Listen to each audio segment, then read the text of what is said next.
What is going on, everybody? It is episode 698 of Pop Culture Crisis. My name is Brett, and I am here once again with my co-host. Would you introduce yourself, please? Hello, Crisis Actors. It's Mary. Unfortunately, yesterday we were not on the air due to a situation which we're not even going to get into, but thankfully Raymond is still available to join us today.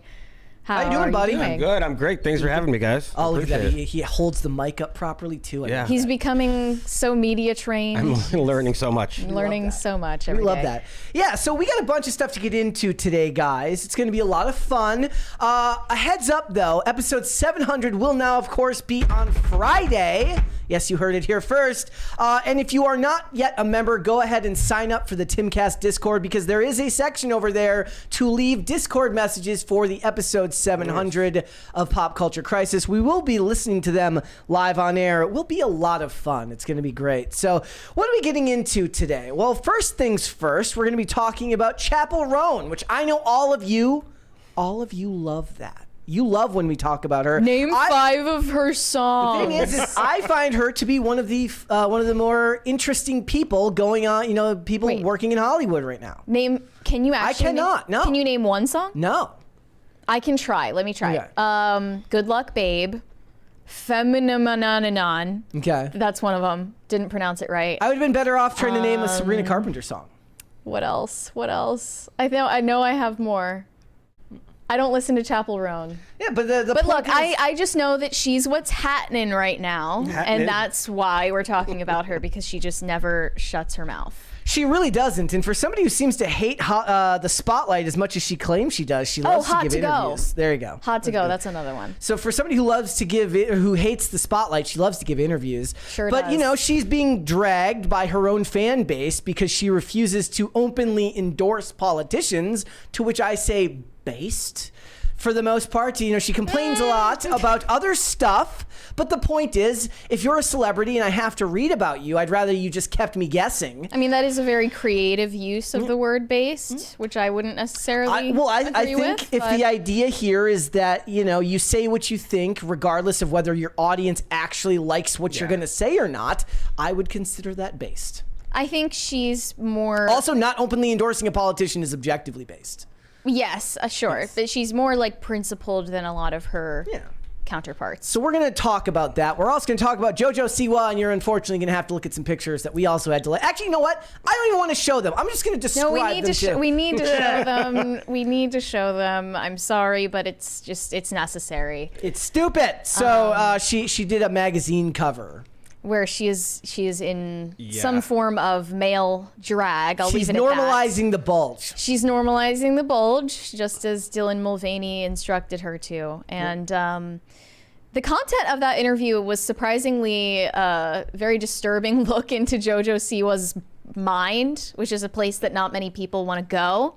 And we'll get into the sociopathy that plays into influencers. Okay, so we're going to do that. We're also going to talk about a former model named Lynn May, and this is just, it's just sad. Yeah, a video of this model went viral on X, I think last week, and I knew we had to talk about it the second I saw it. Yep. Surprisingly, not AI generated. Yep. This woman was disfigured by a botched cosmetic procedure. Yep. So we'll get into how that happened. Before we start, though, guys, would you hit the like button on this video, please, and subscribe to this channel if you have not subscribed here yet already. Please and thank you. We're closing in on 137,000 subscribers, so go ahead and do that, guys. And remember to share the video and the live streams with your friends, your family, your loved ones, people you like, people you hate, everyone in between. The more people you share it with, the faster shows like this can grow. So thank you so much for that. So if you guys are ready, we can just get started. You ready? I think we're ready. Ready? Let's go. Let's go. First things first, I've got some fantastic news if P. Diddy wants to get some more cryptocurrency going. No? So the rumor is that Diddy and Sam Bankman-Fried have been made cellmates at the same Brooklyn jail. I looked into the community note. It's not as entertaining as that, but I'm just gonna go with it. Okay. Like I'm just gonna picture them as cellmates. Well, yeah, they they're are in the same block, the yeah, same they're in the wing. same like dormitory of about 50 to 200 people. So they could be having lunch right now. Like they could be walking out in the lot together yeah. right I'm now. They could be picturing- playing basketball, pickleball, whatever. I'm picturing Diddy playing Lookout while Sam Bankman-Fried makes like prison wine. That's what I'm picturing. Wouldn't it be the opposite? Wouldn't Diddy be doing the wine? I mean, if he was Yeah. making baby oil. Because he makes vodka or something, right? I mean, if he was Baby making oil baby wine? oil, yeah. Oh, If he was geez. making Seed oils. Yes. I don't know why, but for some reason I thought Sam Bankman-Fried got out, like on bail or something like that. I didn't pay much attention to that whole scandal. Honestly, I still don't even know how he defrauded anyone. I know that a bunch of celebrities lost a bunch of money in that. I know that Tom Brady lost like $1 gazillion in that scam. Right. Wasn't yeah. Taylor Swift also wrapped up in that? No, I think Blake Lively and Ryan Reynolds were. Okay. I think. You know, Blake Lively and Ryan Reynolds do seem like this Hollywood power couple that have a very positive image, at least up until the It Ends With Us controversy. I think they're up to some shady shit. I mean, On the D-Lo? They might be up to some shady things. well, here's something to think about. They're Everybody DL. made great fanfare of like Taylor Swift becoming a billionaire. Ryan Reynolds has been a billionaire for years, and there wasn't really a whole lot of fanfare. because he's a man. But you know, because he started Mint Mobile or, Yeah. or whatever it was, and then sold Mint Mobile for like $1 gazillion, and he gets on the ground floor of a bunch of different businesses, and everybody kind of just generically loves Ryan Reynolds. Except for Yeah, you. which I don't understand. It probably is the universal love for Ryan Reynolds, which makes me dislike him. It at least makes you suspicious. on Makes the me offset. side eye him. Have you seen Van Wilder? No. Everyone should see Van Wilder. Yeah, it was one I of his have first been movies. told That's kind of to. like how I became Stan. How old are you, Sally? I love that movie. Does he play that the Yes. same character in? Okay, well then I've already seen almost. it basically. We have a 20 from Pop Culture Junkie. Brett, so agree with you on Eagle Eye. Well shot, well cast. One of my favorite, highly underrated movies. Yeah, so this is one of those movies that I said was always like, it was the victim of the bargain bin, meaning that I never saw the movie, but much like the movie Deja Vu with Denzel Washington, which I didn't see till recently, I would see it in the Walmart $5 movie bin forever. And it gets like you get kind of like a stink about you if you're in the $5 movie bin, right? People don't realize there could be great stuff in there. We have another 20. By the way, Shane wanted you to know that you have been signed out. Pat the Plumber said, I don't Jojo see why we have to talk about Chappell Roan, Big Bologna is so popular on this show. I just wanted to type that. Hi, Raymond the G. Stanley Jr. What's up, Pat? Hi. Keep on plumbing. Well, okay, we're not But- just because we're talking about someone doesn't mean that we're like a fan of theirs. But Brett, in the process of talking about this woman, actually has become a stan. In a way, yeah, I have. Sorry. You appreciate her. Comedy, I believe you said.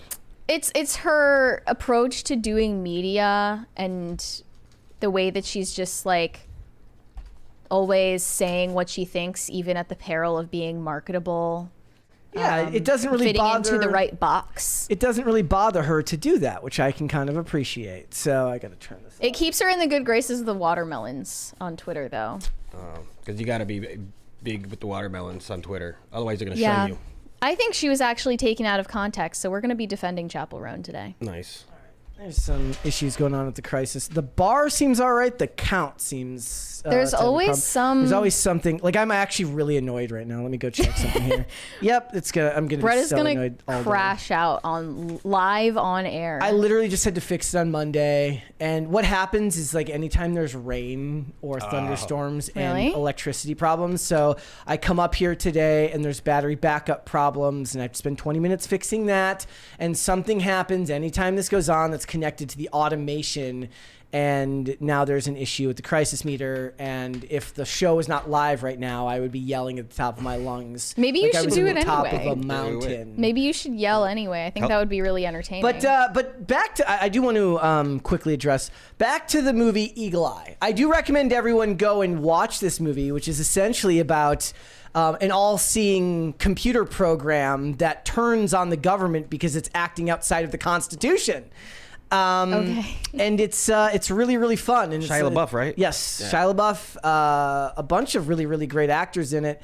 And what I saw when I watched it is that Person of Interest borrowed, or at least was inspired by, maybe not necessarily just the concept, but the motion graphics, and a lot of the story elements were then taken and used in that show. They kind of took about the same CCTV camera shot choices that they used in that, as well as the way that they used motion graphics to indicate a bunch of different cameras at once. All kind of seemed like they were inspired and used there. So something to think about.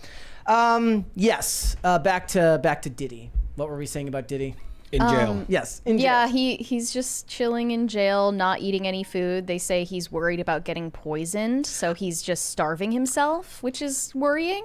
The other thing that I thought was funny about it was, I saw this article that was written about, here are Diddy's choices in the commissary in jail. And it's just like distilling down human misery for everyone into like fun listicles for people to read about. Yeah. Do they sell baby oil at the commissary? Yeah, there was nothing about that. There was a lot about ramen noodles and Twinkies, though. So do of that what you will. I saw a new theory about the baby oil that was confiscated by the FBI, and that it was not actually baby oil. It was laced with drugs. We don't know what.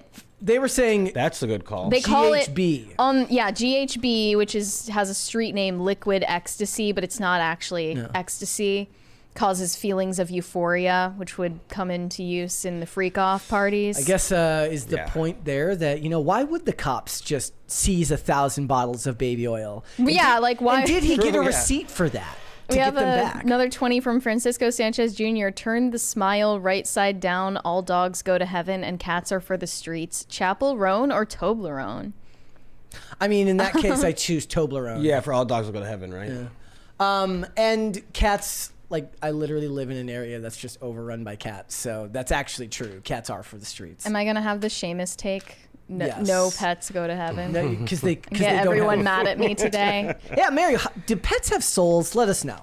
I don't think that pets have souls. I'm sorry to say it, but I don't bring it up at inopportune moments like Seamus does. So He just does it to anger people. Like you walk over to like PetSmart and you walk inside with a microphone and with hello PetSmart shoppers. Just letting you know your pets do not have souls and they will not go to the afterlife with you. It doesn't love you, it just loves your food. This has been a public service announcement. Karens would attack him immediately.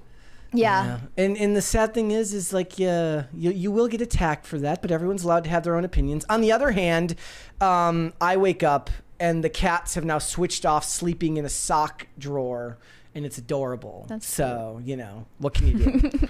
Cats are lovely. I don't get the cat hate. All right. Okay, now again, we could go back to Mary's shot because I have to do this with the number on all of the scenes today. It's going to be absolutely frustrating and annoying, but it's going to be okay. You should start throwing things. That's Oh, what you do. Crisis party. Oh. There we go. Hold on. First crisis party. Hold on. Okay. There it is. Heel dance. Eating the cats. Eating the cat. Eat the cat. They're eating the dogs. They're eating the cats. Eat the cat. Eat the cat. They're eating the dogs. They're eating the cats. Eat the cat. Okay. All right, let's go ahead and get started then, shall we, on something I wanted to talk about specifically. So yesterday, I actually, because we weren't live, I came back. You got to the work. itch to create content. I was at home for about 10 seconds, and I'm like, no, I can't do this. Oh, you came back? Yeah, so I came back. What I did is I recorded a full review for episode 1 of the Penguin, but I also went into detail about what it is that has got me so kind of burnt out about streaming these days, which is just oversaturation of the market. Like, why do I like everything about the show? Why is it perfectly in line with my interests as far as genre goes, and I'm not more excited excited about it? And that's a question that I think a lot of people could ask themselves because there's just so much damn content coming out all the time. But what I want to talk about today is how it appears that right now the Penguin has spanked The Acolyte when it comes to viewership numbers, and it seems to be doing so for Agatha as well, because Agatha seems to be trying to use mainstream media outlets to shift the narrative as far as its Rotten Tomatoes score goes. So I'm going to share a little bit of that as well. Okay. But if you want to know, The Penguin premiered to 5.3 million views in its first 4 days on the air, which is weird to me because now the next episode doesn't come out until the 29th. I thought it would have come out. Yeah, that's bizarre that they're waiting so long to put out the second episode. Yeah, so we'll have to wait for that. But what's funny about it is people are making immediate connections to The Acolyte because more information came out recently that it wasn't $180 million to produce The Acolyte. After these new tax documents were found, it looks like it's more like $230 million. That's money laundering AF. Come on now. You cannot tell me a show that looked like that cost that much. Like 28 Hell million no. an That episode. had no like big name stars. Like, At least maybe you could say the Matrix chick was her name. Carrie Ann Moss. Like maybe she cost more than the rest of the cast, but otherwise, how is this possible? But here's the thing. So the difference is The Acolyte did 11.1 million views over 2 episodes in more days, whereas it was just 1 episode for The Penguin. And the problem really is going to be is that the word of mouth around The Penguin is really, really good. And people seem to be speaking high praise about the show, which will most likely translate to at least consistent viewership throughout. If you remember, House of the Dragon viewership actually went up as the show went on because it got fantastic word of mouth. Whereas after those first 2 episodes of The Acolyte came out, and it seemed to be unanimously understood that they weren't very good, the viewership then fell off a cliff for later episodes. And I think what it proves more than anything is that more than any advertising campaign, good word of mouth on the internet is the best way to help your production grow. Look at something like Five Nights at Freddy's, which didn't really have a strong marketing campaign, but opened really, really strong and continued to do really, really well because people saw it and said, hey, this is all right, go see it. Right. Yeah, I think that the media is running cover for The Acolyte right now. No, because this is what I'm going to show you about Agatha. So Agatha all along, Rotten Tomatoes audience score beats more than one Avengers movie. That's what they're saying. Agatha all along passes 4 Avengers as Marvel fans push Rotten Tomatoes score higher. But then you go down here from 6 days ago, Agatha all along is the MCU's 3rd worst reviewed product. So it's all about framing, right? One is talking about the critic score. The other one is talking about the audience score. And then this is where it lists the scores for projects that it's better than. So does anybody really believe, now remember, this is the audience score, not the critic score, that it's rated higher than Black Panther, Ant-Man and the Wasp, Iron Man 3. That's not hard to do. Nobody liked Iron Man 3. Eternals, which literally nobody saw, and Thor the original, because nobody cared about the original Thor or Thor the Dark World, and also Thor Love and Thunder, which nobody liked either. So it's scored higher than a bunch of Marvel properties that either nobody cared about or nobody liked. So I'm looking at Agatha All Along scores right now. It has 60% from top critics, 78 from all critics, and 79 from audience. Yep. Well, on now the it's saying- popcorn meter. It's saying 81% from audiences on here. Maybe Might have they changed since they reported on it. they It's waited lower for it. now. They like put a bunch of fake reviews up just to get it above 80 so it could pass Black Panther and then just let it go back down. And since they changed the way that reviews work, where you have to prove that you went to the movie. That is not true for TV shows. You don't though. have to prove that you Okay. watched the show to review it. Correct. So they might be shilling. So here's some details about the Penguin that I thought was very, very funny, or at least as it relates to The Acolyte. It says With the debut of The Penguin, HBO bragged that it got 5.3 million viewers in the first 4 days. The Acolyte fans correctly noted that the Star Wars series instead got 11.1 million viewers over 5 days. The idea here is that The Penguin is being considered a big hit, but The Acolyte is a failure, which of course is, again, a matter of framing. If you look at the word of mouth around The Penguin, it seems to be doing far better on the internet than The Acolyte did. This goes on. This is from Forbes. It says, that's not quite right. That's not quite comparing apples to apples in this situation. Let's add another million viewers for putting The Penguin to 6.3 million viewers over 5 days. Because remember, they only counted the first 4 days. So they're adding another day. In either case, it's the biggest original show debut since The Last of Us on HBO Max. Oh, sorry, Max. I just want to stop for a second and remind everyone how stupid it was to get rid of... I'm still always going to be calling it HBO Max. Can anybody else appreciate how dumb it is to get rid of the HBO part of Max, which is where Really your dumb. entire brand is? Yeah. That's insane. Really dumb. And mind you, HBO Max is a smaller service than Disney Plus. At last count, HBO Max and Discovery have 103 million subscribers, and Disney Plus has 153 million. Right? They said the viewership is not the only factor. The biggest issue of all was the bloated budget that Disney devoted to The Acolyte. So it couldn't justify a second season if it were to get the same amount of money. But we don't know how much The Penguin cost HBO, presumably less than a VFX-heavy Acolyte. Yes. Correct. And no one, even fans, understood how the show cost that much or should have cost that much. As a hugely expensive project drawing on 0 known Star Wars characters, the viewership it would have needed to have was almost impossibly high. This is mainly a problem with Disney budget bloat. Here's the other thing that's funny is they're both attached to franchises that are high on the list of the most successful franchises of all time. If you look at this list here, this was posted just the other day, which I thought was interesting because it kind of connects. Star Wars sits at the number 3 highest grossing film franchise of all time, grossing $10.34 billion at the box office. Dang. Batman sits at number 9 at 6.84. Now, Star Wars, being the bigger franchise, is using lesser known or new Star Wars characters as opposed to Batman, which, despite being the less successful franchise, is using a character that has name recognition. Granted, they're embarrassed to call him the Penguin or even Oswald. They call him Oz. But why don't you care about it? Why don't you like it? There's just too much bloat. If this was a movie, I would have been way happier. But they wouldn't have done a movie on the Penguin. No. I can't care about something that's... When I have to look forward to 8 episodes of 70-minute shows, I'm just like, this is a lot of content to take in, and it's very hard for me to stay excited about it. The first episode's different, right? The first episode, you're seeing how they frame everything. You get your first kind of glimpse at these characters' portrayals, and I thought that Colin Farrell absolutely disappears into this character, and it's really, really good.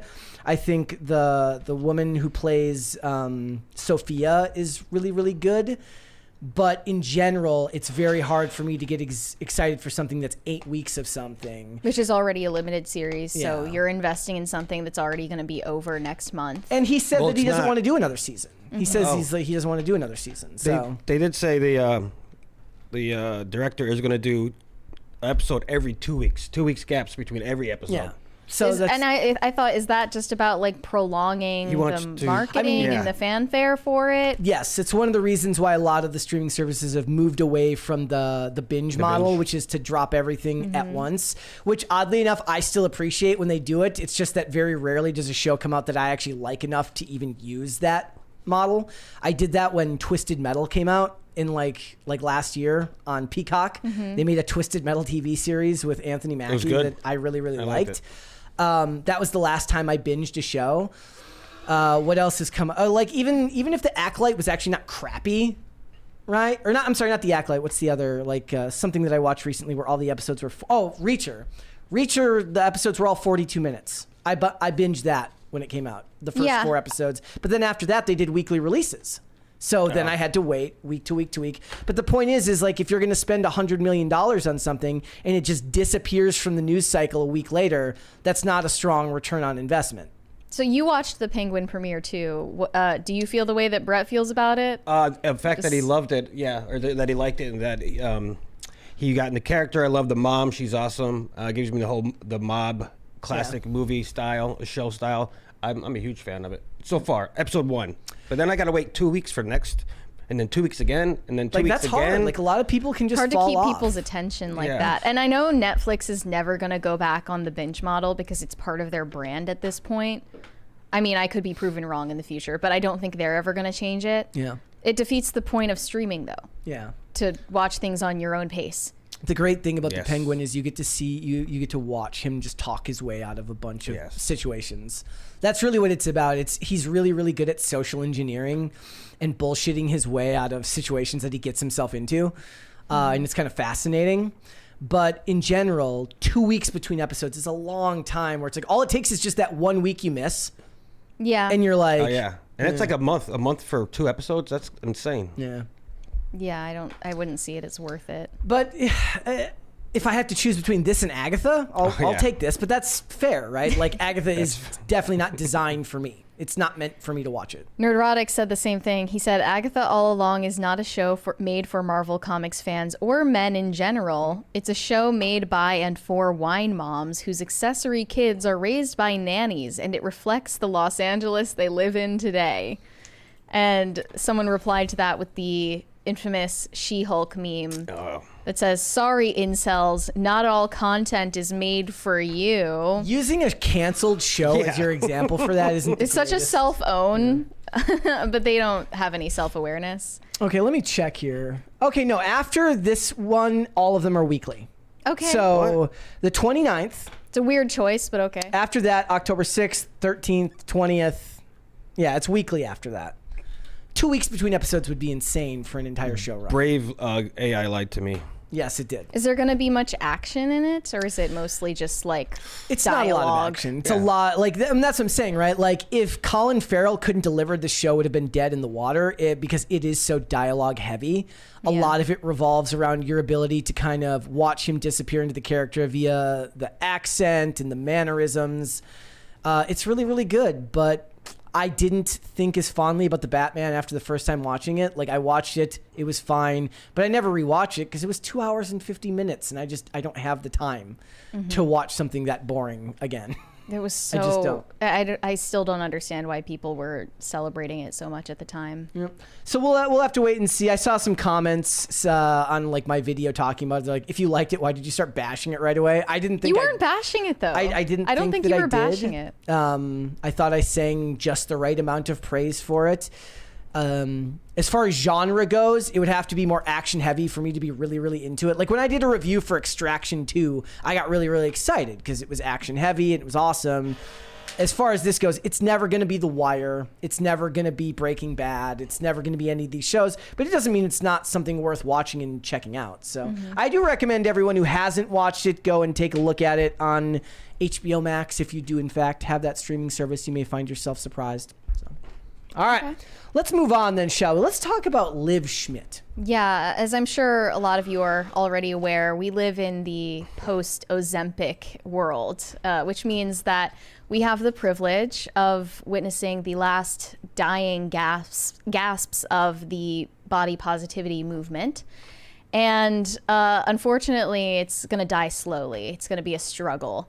So recently, a so-called skinny influencer by the name Liv Schmidt got banned from TikTok for supposedly glorifying disordered eating and body dysmorphia.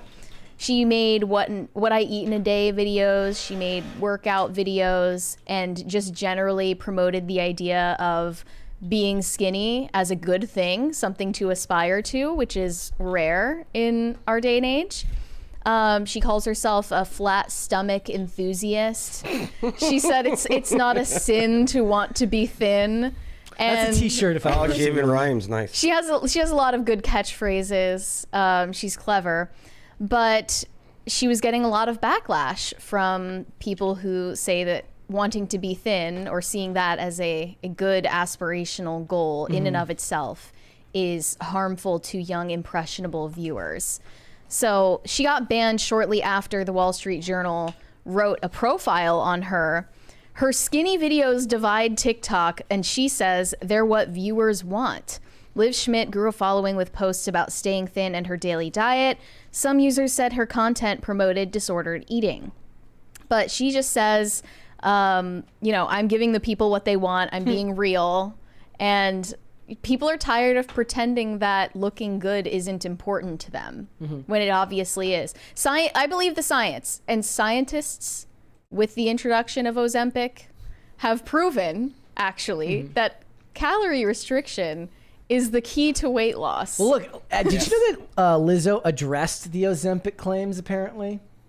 Oh, what did she say? Yeah. Does she deny it? So it says in a carousel post, Lizzo included a video of herself smiling for the camera alongside a cheeky caption that says, "When you finally get Ozempic allegations after 5 months of weight training and calorie deficit." She captioned the clip soundtracked by a popular TikTok audio of Christoph Waltz's character in Django Unchained saying, "It's like a reward."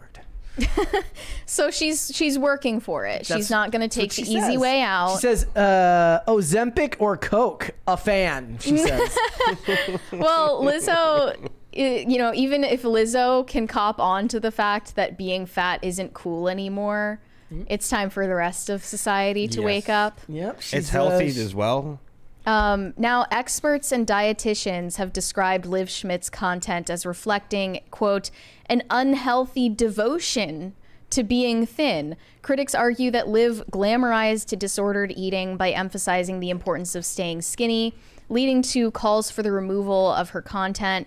As a result, TikTok took action by shutting down her account, citing violations of community guidelines related to her posts about, quote, disordered eating. Yeah. And that's when I knew I had to take up this girl's cause. You're like, because we're going to get her It's channel a worthy back. cause. she does not deserve to be censored like this. And then she made a second account, which already has tens of thousands of followers. So clearly there is an audience for this. Yep. They interviewed one of her followers who was 20, and she was saying, we all have the option to block people if we don't want to see their content.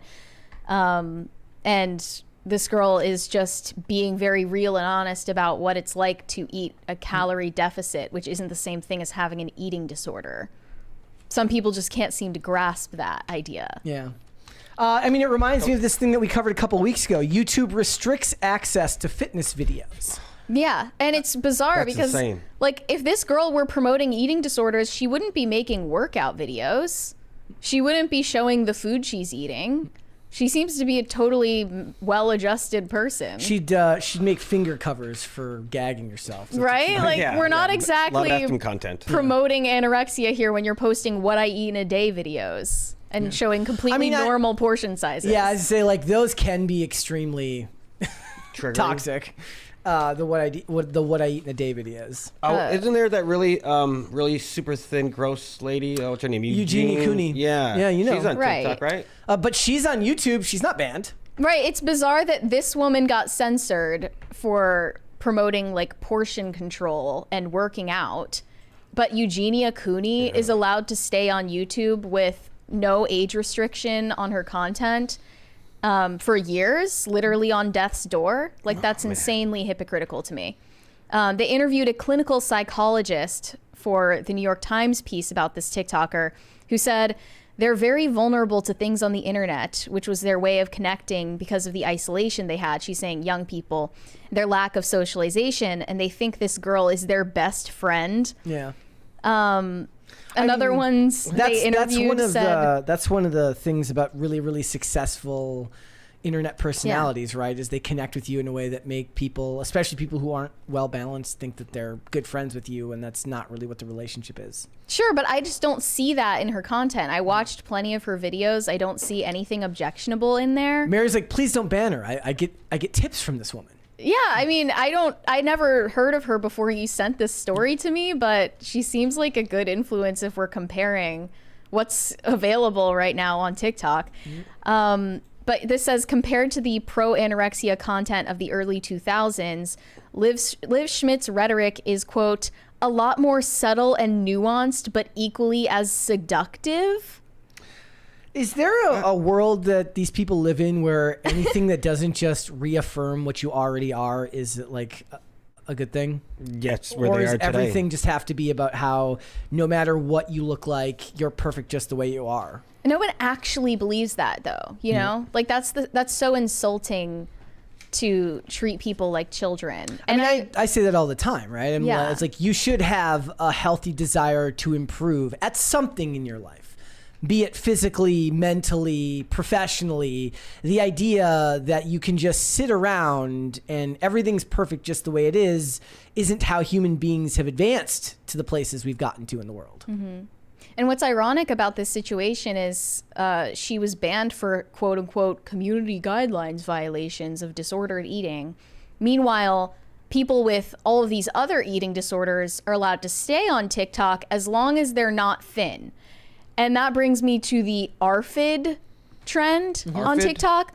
People claim to have ARFID, which stands for Avoidant Restrictive Food Intake Disorder. Everything's got to have a name. Yes. And essentially what it means is that you're just a debilitatingly picky eater and you refuse to eat anything except chicken nuggets and fries. I always knew that I had a disease. and they're usually obese. These Yeah. people that claim to have ARFID are usually obese. I always knew that I had a condition. Well, now Well, for your nuggets and your gotta be fries. you can go on TikTok and get a ton of sympathy for you go. it. So instead of growing up and like trying new foods like normal people would, you can just say that you have a disease and you have no control over it. I love those videos where the girl's making like she's like, I ordered a chicken sandwich with lettuce and they gave me fries. And have you ever seen those videos? No. She pretends like she didn't order these things, but she's like, and then they gave me this, so I guess I'll try it. Okay. Yeah. Let's take a look at this What I Eat in a Day with ARFID video, though, and just see that What I this Eat in is a Day, allowed on ARFID TikTok. edition. So full tweet. What I Eat in a Day, ARFID edition. They always have to do the pause and smile. With the So, Stanley. full transparency, y'all. I have really been struggling with ARFID lately. So for breakfast today, I had some Mary Ruth vitamin. Around 5, I started to feel hungry, so that means it's time for my favorite time of the day. Protein Wait, mac. 5 in the morning or 5 in the afternoon? PM. We're talking. Correct. It looks kind of So bright. I start by yeah. weighing out the pasta. Then I get some vegetarian chicken strips out and throw them in the air fryer. This is the pasta that I've been using. And this is the cheese powder. I get it on Amazon. Look how beautiful. With some sugar-free honey mustard, because honey mustard is the elite dipping sauce. Next up, look at my beautiful bowl of plums. All right, so I got a bunch of different kinds of these recently, and I'm going to test out a couple tonight. I didn't even know they made green plums. There was also a donut peach in there. Okay, moment of truth. Is it any good? Here's the thing. Not really. I tried so many different kinds and they were all just so bland. Except for the donut peach. Those are good every time. Since I was disappointed by the plums, I tried this apple. It was so mealy. Ew! So I threw it away. Womp womp. And I got more cherries. It deleted the last clip, but I also had a Fiber One bar. She sounds like she is 340 pounds, you know? That's the way her voice I'm sorry. is. I just don't believe that this person eats for the first time in the day at 5 p.m. Like, I don't buy that. There's no way in heck. You're just lying. Unless you That's just what I woke think up. is toxic about the What I Eat in a Day videos is only if you're lying about what you eat. Yeah. If you're lying about what you eat, that's toxic. Yeah. And you maybe should be banned. Not. I mean, you it's know, unfalsifiable. You can't prove it. Like, you'd have to have somebody There's no proof, but I don't want believe this woman. I want to be hired. I want TikTok to hire me as like a private investigator to go like look and make sure that that's actually what the people making Yes. those videos are eating There you today. go. And what I just Investigative saw reporter. is a morbidly obese woman who only eats ultra processed foods and gags at the thought of eating a fruit. And she can post her What I Eat in a Day video with no issues whatsoever because no one's jealous of her. That's the truth. People people were mass reporting Liv Schmidt because they're jealous of her Yep. and her skinny lifestyle. Yep. And you can post these stupid ARFID videos do all you day feel- long with no pushback. How do you feel about ARFID? Back in the day, it was just called being picky. Yes, picky. Everything has to have a pathologized label now, and you can just absolve yourself of all personal responsibility for being an adult and learning to cook food by putting this label on it that they put in the DSM. I would rather you just Wait, say. that made it all the way to the DSM? I mean, I looked up the clinical definition, and Wow. the experts have spoken. Like, I'm just gonna be picky and eat picky and be completely okay with that. You don't need to tell me I have a disease. There's this weird intersection of like health influencers with right-wing Twitter. So I do get a lot of these crazy takes about health and diet and lifestyle all the time that are all contradicting each other. And one I recently saw claimed you don't need to be in a calorie deficit to lose weight. This is just blatant lying and grifting. Because like, if you genuinely believe that, you probably were never fat. And in that woman's case, I believe she never was. Or you're just outright lying to make money off of people who are too dumb to know better. Was saying it was about metabolism, right? She said you should be drinking a liter of orange juice a day and at least like 2,000 calories if you're a sedentary woman. A liter of orange juice a day would just give you the worst acid. Yeah, your stomach could be all effed. Ever. And it's just like, I don't even know what to say to that because it's just so blatantly not true. Hey, don't listen to the influencers. Don't listen to the nutritionists. They make money off of you not fixing your problem. Yeah. So why would you trust them? It's clearly the seed oils. It's just got to be the seed oils. We're not drinking enough raw milk. All right. So what would you guys like to see? Cringe or cute of the day? Raymond, you decide. Since I'm with y'all, I'm gonna see cute. All right, we'll do the cute of the day first then today. Wait, don't we have two cringes? We have, we can. Should we go back and forth? Split them up. Yeah, hold on. Give me 1 second here. And I changed my answer to cringe. Cringe first? Okay, well all right, we will start with cringe then here. All right, let me make sure I've got them both up here. First one's first. Do you want to explain to everyone what this is, Mary? Yeah, so the girl in this video created a viral TikTok dance for one of the songs on Charli XCX's album. She was invited, she was flown out to this concert to perform it there, and then someone else was probably violently drunk and ran into the video. Okay. Here we go.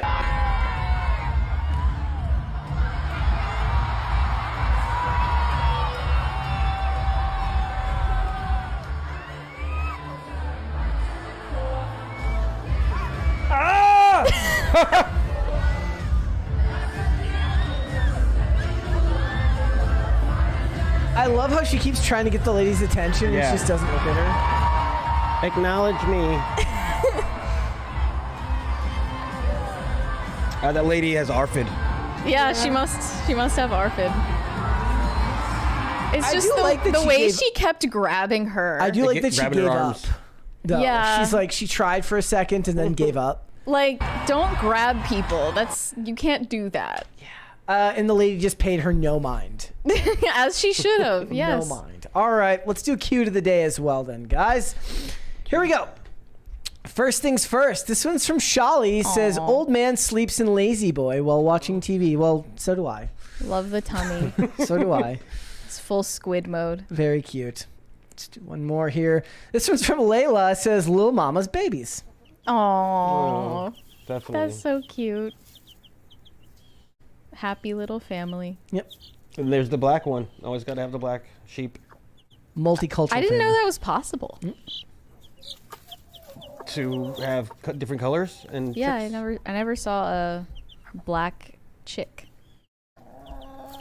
I think we have a couple outside. I mean, if this happens to you, that's not just chick. If this happens to you, it's different. Trust me, she's lying to you if it happens to you. That's all I'm saying. No. Time for a DNA test. Yes, should come standard with every with every birth. All right, let's do the second cringe of the day. It says Joe Rogan always making things awkward around Tulsi Gabbard.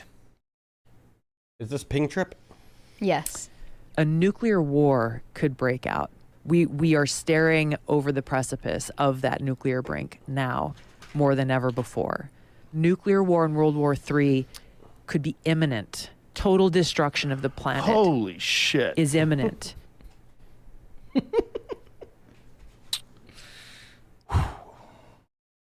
Yeah, I'm concerned about all that, but you're so pretty though.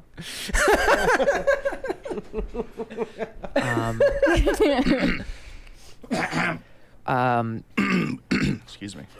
I'm gonna ask you a difficult question. What about oral sex? What? What's wrong with you? I mean, it would be wonderful. A nuclear war could break out, and you're talking about sex. Yeah. Yeah. I mean, what about masturbation sessions? Jesus. come on. Why do you keep talking about sex? This is literally insane and needs to stop. Here's the thing. If you want to be pregnant, No, absolutely not. you're denying a child a future. I'm sorry. No, we can't have sex. Like, what are you saying? That's not a viable option. Why not? You're just absolutely disgusting, What? Really? That's not true at all. both physically as well as mentally. Really? Like, what? Is everyone out of their fucking I mind? don't want to have anything to do with you. Really? Like, what? Forget it. You're done. All right, well, thank you for your input. Bye. I have nothing but respect for the people that go through these clips, listen to the whole interview, and then like It's in their masterful, brain yeah. map out a fake conversation and then pull the clips from that fake conversation. I'm just gonna believe it happened. I'm just gonna assume that that's the actual conversation that happened. Damn, that was cold, Tulsi. It's very rude. Yeah. All right, let's go ahead and get started then. Chappell Roan's fan base is infuriated with her right now because in a recent interview with The Guardian, she said she is not going to be endorsing Kamala Harris for president this election cycle. Now, this is being cherry-picked. It's being taken out of context, I think, and we might need to come to Chappell Roan's defense over this. Obviously, no one should be making their voting decisions based on the endorsement of any pop star or entertainer, but unfortunately, that is just the world we live in. This is par for the course for an interview with a pop star who knows not what she is talking about. But I mean, I'm even gonna, if they do know what they're talking about, you shouldn't take their advice. Still, yeah, either way. I'm gonna not go off of the screenshot that went viral, and I'm just gonna go into the full context from the interview. They said, even though Kamala Harris used her phenomenon and seemingly copied the design of Chappell Roan's baseball cap merch, Roan has not endorsed Kamala. And in June, while dressed as Lady Liberty, Chappell Roan told her crowd at the Governor's Ball Festival in New York that she had declined an invitation to perform at the White House for a Pride event, saying, "We want liberty, justice, and freedom for all. When you do that, that's when I'll come." And she basically implied they were trying to make her into a gay token. And she didn't want to go along with it because she's unhappy with the Biden administration's actions in Gaza. What I love about that whole statement, which unfortunately it gets breezed past because it's a platitude, is that there is no answer to that question that's objective. Because if not liberty and justice for all now, when everyone is equal under the law, then it's just Marxist propaganda, because we understand that to them, there is no end but the revolution. Of course. So And there's no end point where they're like, okay, we've officially gotten there. Yeah. Yeah. No, all that happens is then the next cause is formulated, and the next cause is formulated, which is why I think I have such an aversion to the political discourse regarding the use of weasel words, as I call them, or, just word vomit, which is what most of it is. It's platitudes and word vomit. And she's doing the same thing, even if I agree with her sentiment in this case. Yeah, I wanted to draw your attention to this term pink washing, because that's what she accused the White House of doing to her. I had not heard this term before, but pink washing refers to marketing or political strategy where a corporation, government, or individual promotes their support of LGBT or uses LGBT-related labels to appear progressive, modern, and tolerant, while simultaneously ignoring or downplaying harmful practices or policies toward other communities or individuals. This tactic is often used to deflect attention from criticism or concern related to issues such as human rights violations, occupation, or oppression. It's the government version of what is known as rainbow capitalism. Right. So that's what she accused them of doing to her. But this is her full quote. "I have so many issues with our government in every way. There are so many things that I would want to change, so I don't feel pressured to endorse someone. There's problems on both sides. I encourage people to use your critical thinking skills, use your vote small, vote for what's going on in your city. The change Chappell Roan wants to see in the U.S. this election year," she says, is, quote, "trans rights. They cannot have cis people making decisions for trans people, period." So we know what matters the most to Chappell Roan, and it's trans rights. I don't know Palestine. how that plays into this election, but her fans had some thoughts. A lot of gay Twitter blew up over her take. They went crazy. Even though she basically said she was going to vote for Kamala anyway.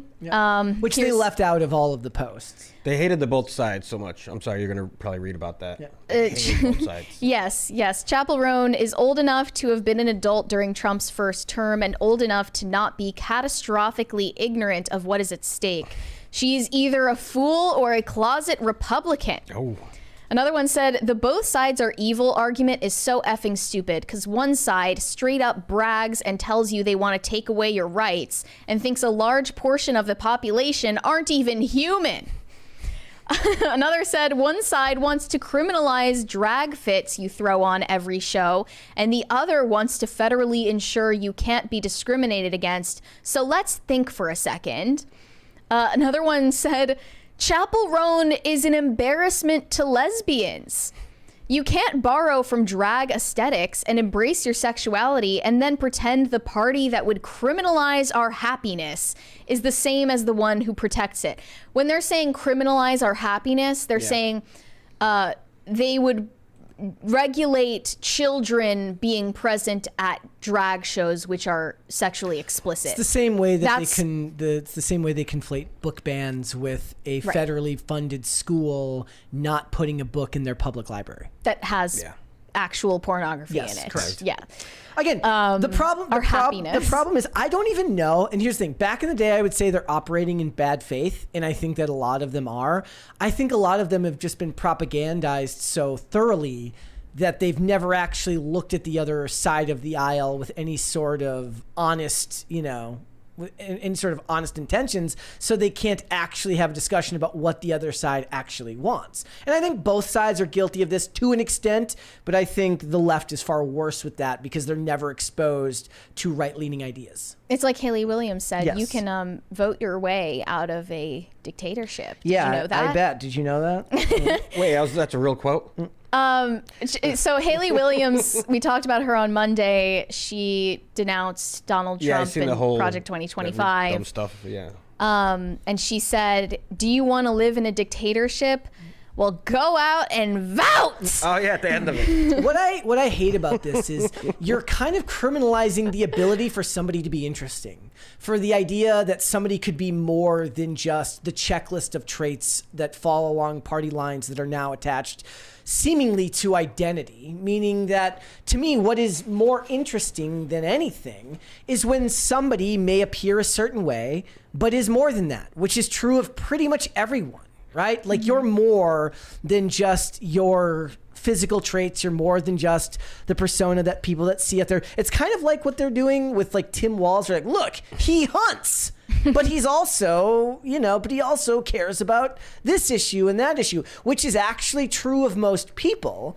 But what they don't understand is that when it comes to the people who are heavily politically active on the left, especially with celebrities, you are supposed to rigidly fall in line with a certain set of beliefs. And one of the reasons I think they organize better and they win more is because they're not allowed to disagree, whereas everyone on the right just fights about everything all the time. Constantly. Yeah, they're very effective at public shaming and they're consensus building. The right is constantly distracted because they actually want to debate with each other about what is the right answer to something. But celebrities especially don't really care about that. They're more in line with whatever the surface level issues of the time are because it's beneficial to their wallets. Whatever trans rights means. What they're saying to Chappell Roan, who is already an outspoken radical leftist, is you're a lesbian, therefore you cannot have a dissenting opinion. You have to fall in line. Exactly. Another one of her fans said, oh, Chappell, I love you, but I would love to know what problems Kamala's side has that somehow makes you question voting between her and someone who is a homophobic, racist, sexist grifter and a 34-time convicted felon, just a few things to name. Their brains are and so another rabid. one said, has anyone told Chappell Roan that Republicans want to ban drag? Again, not a fair understanding of the argument. Yeah. I so wish every time that Republicans were who the left says they are. Oh yeah, Like I'm down I with would that be program. so down with that dictatorship. Yeah. Like we're banning drag, we're banning your happiness. We're banning books, we're burning books. Like I would love that, but that's not what they are. Most of this is why all of it's futile anyways. There are multiple clips of Trump saying like, I'm not going to sign a federal abortion ban. That's not going to happen. And they're like, and then Jennifer Lawrence is like, abortion is literally on the ballot. I'm like, Yes. I don't think you know what that word means. Jennifer Lawrence endorsed Kamala Harris for president, saying she's an amazing candidate and I know she will do whatever she can to protect reproductive rights. What is it that she can do? I mean, other than Whatever finding- she can, Brian. She'll do whatever. The actual question is why, like, what would she be able to do? She can't sign. Can she sign an executive order that would just go through to Pack the Supreme Court and get? So pack the courts. Or they wear shirts that say abort the Supreme Court. They want to get rid of the Supreme Court. Well, they also want to get rid of the Electoral College. Get rid of the Electoral College and pack the Supreme Court for democracy. But all of this kind of goes back to, like, we're getting off course and we're getting too much into the politics of it all. What's sad is you have a celebrity who's genuinely at least a bit interesting, seems to be dynamic in more ways than one. She's thought through her positions. She gives you a rational understanding of what her beliefs are, how she feels about things, and what she's yelled at for is not conforming. 110% to the letter of what her side tells her she has to, all based on the idea that she agrees with you on some things and kind of dresses in a way that you would approve of. Yeah, but in a way, she has courted that audience. Exactly. Like, No, she that's has. the fan base that she has been trying to attract for years by performing in drag outfits and constantly talking about LGBT issues. She said the stuff about voting for Kamala in the interview, in the Guardian interview, right? So that was just cherry picked and left out of these statements.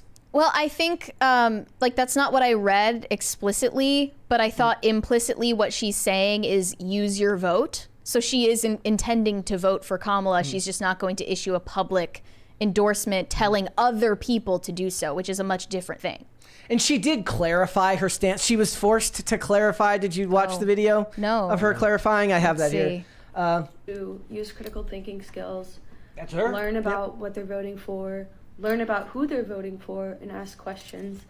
And it's being completely taken out of context, per usual. There is nuance to what I say in interviews. And I think it's important that people use critical thinking. I think it's important for me to question authority and question world leaders. Based? Question myself, question my algorithm, question if some Who is person this that woman? tweeted something about someone else is even true. It's important to question because that's how I think we move forward. This is my third election in voting. What she doesn't understand is that the side in which she identifies with doesn't permit questioning. Yeah. I don't know if she's Ever. going to learn that. No, that's it's funny because it's like that meme on Twitter where somebody says something and they're like, they almost get it. You're so close, You're Chappell. so close. So do you want to keep listening? I don't know what else she And the world had to is say. changing so rapidly, and I want to be part of the generation that changes things for good Millennials are like, what are we, chopped liver? because we need it. If you come to my shows, if you read my full interviews, if you literally know anything about me and for what I stand for, you know that this is not lip service, this is not virtue signaling, that my actions have always paved the way for my project and the people who really know me.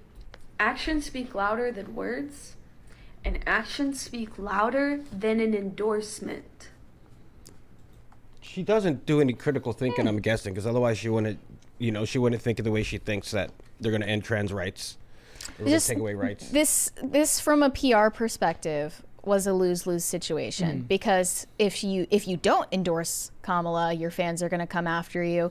But if you do endorse Kamala, some of your other fans are going to come after you because they have watermelon emojis in bio. You can't win. And you aren't supporting Palestinians sufficiently by endorsing Kamala. So you would piss people off no matter what you do. And maybe she will learn over time that being politically outspoken is just not a good career move. And it's also not a good move personally because she's so bad at handling backlash online. It's actually not possible for her because her image requires it. She's kind of put herself into this corner now. What made her popular is inextricably linked to politics, meaning her drag-like persona. She's also still oversharing about her personal life. In the same interview, she revealed that she has been diagnosed with severe depression and is in therapy. Oh. Roan says her symptoms include brain fog, forgetfulness, and poor focus, as well as, quote, a very lackluster viewpoint. She said, I think it's because my whole life has changed. Everything that I really love to do now comes with baggage. If I want to go thrifting, I have to book security and prepare myself that this is not going to be normal. Going to the park, Pilates, yoga. How do I do this in a safe way where I'm not going to be stalked and harassed?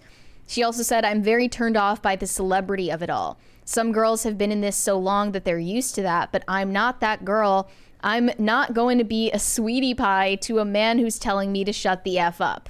That was in regard to her red carpet appearance at the VMAs. She was yelling at the paparazzi because they were being mean to her. So I at least find her more interesting than your average celebrity. Yeah, which is, there's something to be said for that. Yes, there is. Like I said the other day, you know what the best thing you can do is treat celebrities as if they're mildly interesting zoo animals. You just look at them and you're like, huh, it's kind of interesting. But if you don't want your fame to come with baggage, as she said, not just safety related concerns, but also people making personal attacks online, maybe the move would be to stay silent on political issues. Yeah. I mean, it's really funny. Like, we talk about all this stuff on here, but on social media, I just talk about movies and television shows that I like. Here's the upside and the downside to that. The upside is it's mostly positive, and the interactions are mostly positive. The downside is that's not how you grow a good following on social media. Oh, yeah, you got to do spicy. So if you want the following, then you're going to have to accept that you're going to get backlash. Not everyone is willing to do that, but like she said earlier, actions speak louder than words. So maybe she should just stop talking. Maybe. It's a good action. Yeah. All right, let's read some super chats. Andrew Jacobs said, rest in peace, Mr. Frank Harrison. That name means nothing to y'all, but he did sign The Offspring to his Nemesis record label in the late 80s. Okay. R.I.P. Frank Harrison. I've never heard of him. Why don't you get a job? Shane H. Wilder said, happy Wednesday, Brett, Mary, and Raymond. We need a dictator debate between Mary and Raymond.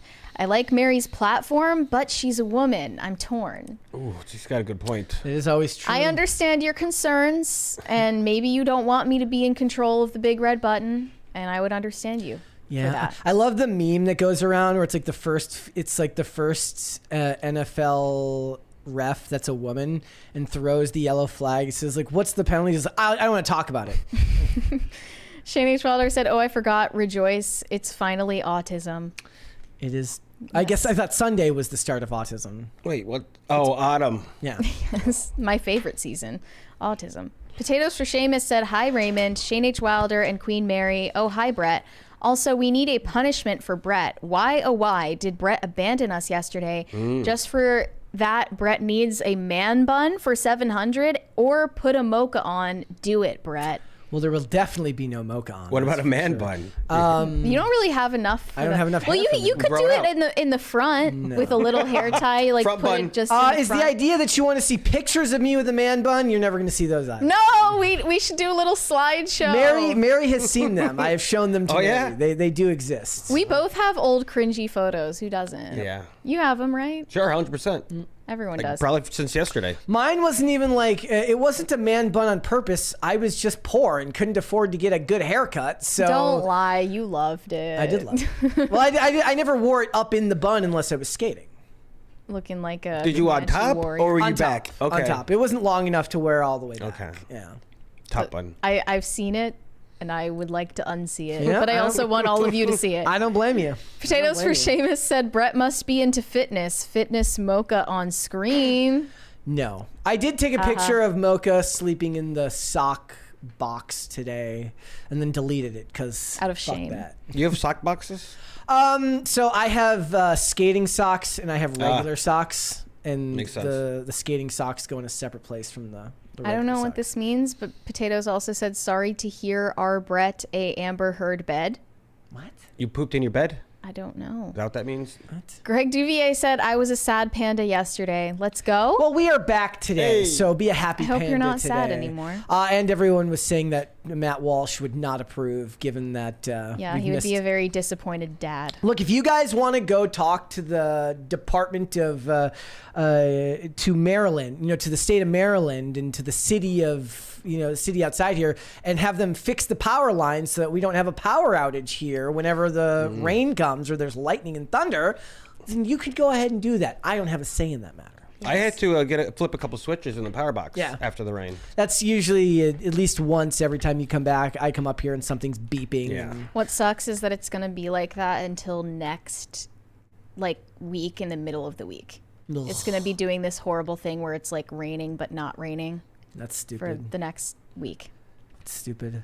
I hate it. It's kind of like Damn winter. hurricane. It's kind of like winter without snow. It's like I'd rather, if it's going to be freezing cold, I'd at least like some snow on the ground. Sunny and cold is the worst weather. I maintain that. All right, let's hold off on the rest. Let's come back after the fact. All right, so Jojo Siwa is still going completely off the rails, and most recently she graced the cover of a publication called Lady Gun, and we're going to show you Super these hot. images. Super hot.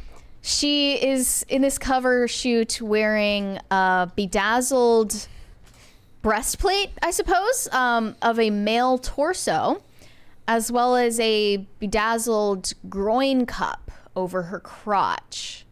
So, Brett, I'm gonna have to ask you to show. Yeah, I gotta find. It's not in the. It's not loading. Yeah, there it is. Hold on. Yeah. Here we go. There were a lot of reactions to this, mostly negative, understandable. There you are, guys.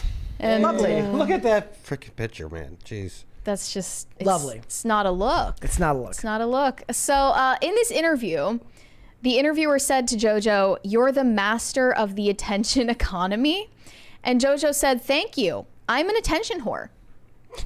Just openly said it. That's her only goal. It doesn't matter if you're saying something bad about her or if you're saying something celebrating her. Yeah. She just wants attention no matter what it is or who it's from, which she's bragging about, but I think is actually a really bad sign for the path that she's on. Oh. Because that just means the ends justify the means. I'll do literally anything I mean, that's what it is to get for a reaction. A lot of the people on social media. There is a certain level once you get to it on social media. Me and you have had this discussion before. Like, to reach a certain level of fame on social media, you have to become very comfortable with the idea that people will willingly misrepresent you to people who don't have ill intentions. So then you will be misrepresented and misunderstood.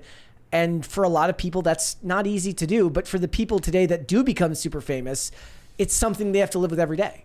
Yeah, you either have to be born a sociopath or become a sociopath to be successful as an influencer or celebrity of some kind. Yeah. To be that okay with people laughing at you instead of laughing with you.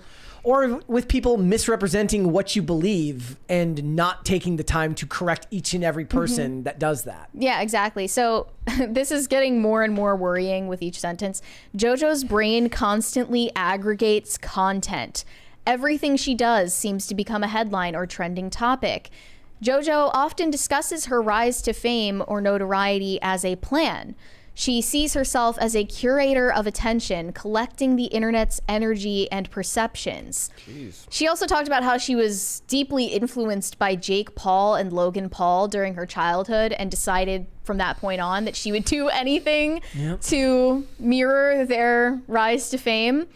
And it, at times has proven successful for them, but they've also had their own missteps and controversies throughout that time. But she said, I pulled so much of my marketing and inspiration from them back in the day because when I was 13, 14, 15, they were all I wanted to be. Their views, numbers, their marketing, they were geniuses. But the things they did, all I wanted to do was be them. And so I figured, how can I do that but in my world? Jojo's 21 now, and she is, retired her childlike persona and her child-friendly brand for something much more performatively raunchy.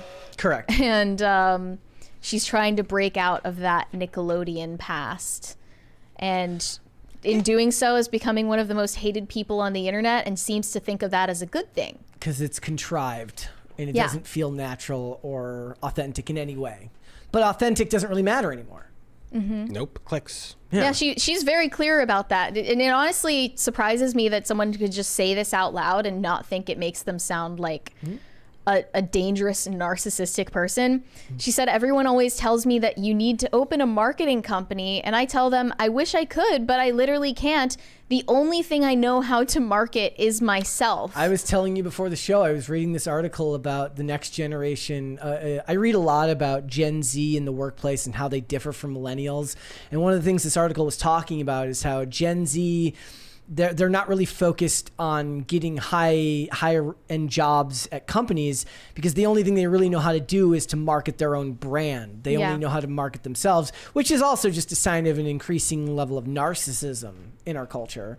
And it certainly affects people far beyond just Gen Z. Millennials have that too, but they weren't born into it the same way that Gen Z and Gen Alpha will have been. I think that the old celebrities used to have more of a covert narcissism, which has transitioned in the social media age to overt narcissism. And it's no longer seen as having any negative connotations, to just be obsessed with yourself and do the most undignified things just to get a reaction of shock. Well, it's because we've tied it into the idea now that you're beautiful just the way you are. You don't need to change anything. You don't have any flaws, right?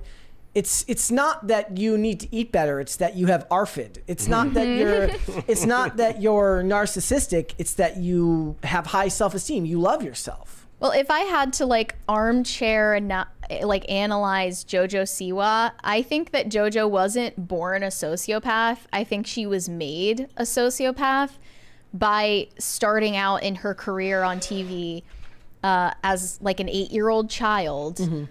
Being the most hated person on this reality show, Dance Moms, getting constantly verbally abused by this insane dance instructor.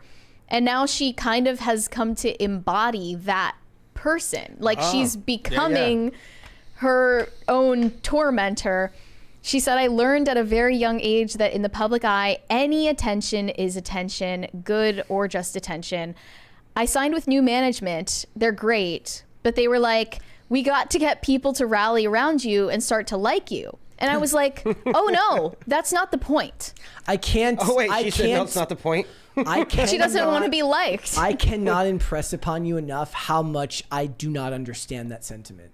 It runs completely contrary to the way, if anything, I would probably worry too much about how I'm perceived and worry about correcting, misconceptions about me if somebody says something, a lot of times done in bad faith, willingly misinterpreting what you've said, but I'll never understand that. I will never be one of the people that believes that the ends justify the means when it comes to fame. Jojo doesn't want to be pretty. She wants to be seen and talked about. She has successfully imprinted herself in the pop culture zeitgeist, becoming a character larger than herself. Her desire for a Miley Cyrus bangers era has been fulfilled. From youth, she transitioned a reality TV show as a child into a billion-dollar empire of bows and sweet images plastered across t-shirts and singing toothbrushes, and yet no one has fully figured out what it is about her that keeps people coming back. She said, my favorite thing to do on this earth is entertain and make people smile and laugh, whether or not they are laughing with me or laughing at me. Obviously, no one likes being hated, but I enjoy being entertaining, and that's how people are entertained. So she's just resigned herself to being a clown. Yeah, she's going to, yep. Yeah. She doesn't care if people have any respect for her. She doesn't care about doing anything that matters. She just cares about getting attention, and she's saying all of this as if it's praiseworthy, which is really worrying. Yeah, I can't impress upon everyone enough how weird that is to me. It's actual, just clinical sociopathy. Like, that's what it is. Well, no normal person should think this way or thinks this way, period. The scary thing about that is that it's being bred into the next generation of people just by virtue of what it will take to set yourself apart from your peers in the world of social media. Meaning that everyone who gets famous will probably have to accept this as the path forward in some way, shape, or form. She might become like too hated, and she's gonna lose it all. I'm hoping. I'm not hoping for that. I don't want bad things to happen, but she's just it's gonna backfire. For her, the worst case scenario is falling into obscurity. Yeah. So being hated is actually better than that. The opposite of love isn't hate. The opposite of love is indifference. That's what they say. So she doesn't care as long as you're not indifferent to her. Right. Yeah. Here were some of the reactions, which I guess is exactly what she wanted. One said, the way that JoJo's only way to remain relevant is by shock value and making people talk about her negatively. Another one said, I feel JoJo has really lost her way and doesn't know her own identity. She's trying too hard and it's not her. There's no her. Like, there's no JoJo. There's no person behind the mask. She literally said, like, the part of myself that I don't show to the public is the part of myself that's controlling everything. Yeah. And controlling, like, pulling all the strings to get reactions. There's no inner self there. It's literally just a machine. Or it's just a product. It may be something that she comes to terms with later and will be horrified by what she's done. You can only hope, but I don't think that you've seen that pattern in almost anyone else who's gone down a similar path. Yeah. Like Miley Cyrus, for instance, one of her main inspirations. Yeah. Another one said, I just want to know if she's in therapy for whatever she may have went through to cause this. That's really it. Another one said, this is the aftermath of a Diddy party. She needs to fire her management team. Raise your hand if you've been personally victimized by Jojo Siwa. I'm going to raise my hand. I can't exactly explain how she victimized me, but trust me, it's true. When I saw those photos, it was definitely an emotionally disturbing experience. Yes. Her baseball cup.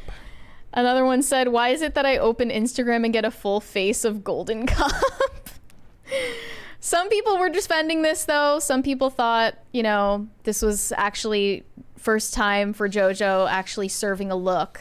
They said, I don't know if this was the intention, but this shoot kind of eats. It's the reverse of drag. A woman takes a male figure and warps it into a bedazzled entity. Why is it serving C-word when drag queens do it, but it's shock value when a woman does it? And I would just say, keep me out of all of it. Yeah. I don't think that it's particularly original or daring when any of these people do it because, Madonna was a thing. That was a long time ago. That was quite a long time ago. It was actually far more simple to be controversial and shocking back then. Well, yeah, what you see is just the ramping up of shock value because it takes way more to shock people these days. And let's face it, this isn't shocking. No. The statements about her personality are shocking. The outfit she's wearing isn't shocking. If she wanted to shock people, they would have just put the text from the interview on the cover. Right, yeah. The quote of her calling herself an attention whore. Yeah. That's kind of the more shocking part, is that JoJo isn't really a person anymore. Honestly, the end of that Meat Canyon parody about her Karma music video, where she's in this zoo enclosure and people are taking pictures of her and she's like having a seizure from the Flash. It became pretty like that pretty was accurate. Pretty dark. That's how she does her little dance. But unfortunately accurate. Yeah. This person is merely a husk of who they could have been because she had a stage mother that pushed her into this. As much as she can deny it and say this is what she wants, like, she doesn't know anything else. She doesn't know anything else, so how would she know if this is what she wants? All right, let's go super chats. Dull and Tired said, Waiting is a must watch. I agreed. That's also, a good one. Yeah. A really good movie. I never saw Still Waiting, though. There's a sequel to Waiting. There's a sequel. I don't think Ryan Reynolds is in the sequel. Probably but not. Waiting is really good. What about a third one called Still Waiting? It's like when they made I Know What You Did Last Summer and then I Still Know What You Did Last Summer. It's like, technically it should have been I Still Know What You Did 2 summers ago. Yeah. But that would be too long. Shane H. Wilder said Diddy mixes the Pruno prison toilet wine while Sam funds it with a crypto token called BOC, baby oil coin, on the Ethereum blockchain. I'm down. Yeah, they might come out of there like with Yeah. plans if they ever come out.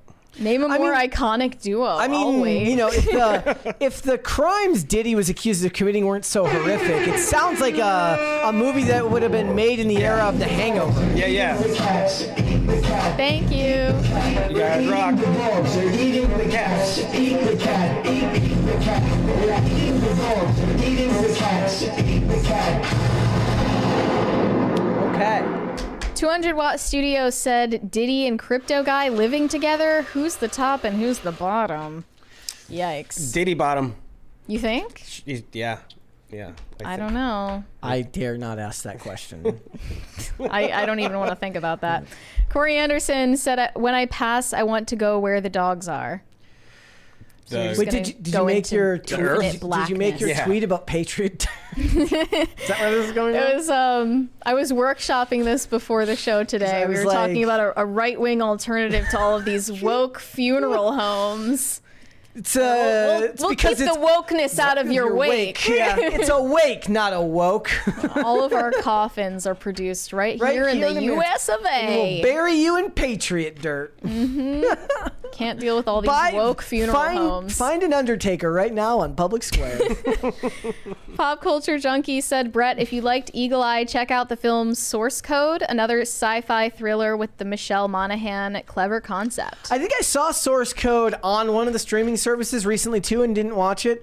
Yeah, oddly enough, Michelle Monaghan was like the least cool part of she's fine, but she's kind of underwhelming in that role. I did find it funny because, not to spoil the end of it anyways, her and him have a moment at the end, despite the fact that they're not really ever in any way considered romantically linked throughout the movie. They're just two people who have been thrown together through artificial intelligence circumstance, but they kind of have a moment at the end, and I just know that if that movie got made now, that scene would have just ended up on the cutting room floor. They would have never left it in. So thank you, 2008. Source Code is Jake Gyllenhaal. Okay. The other thing was like the amount of people in that movie who were just randomly in it. I think I tweeted about it. It's like Anthony Mackie's randomly in it. Oh, yeah? William Sadler's in it.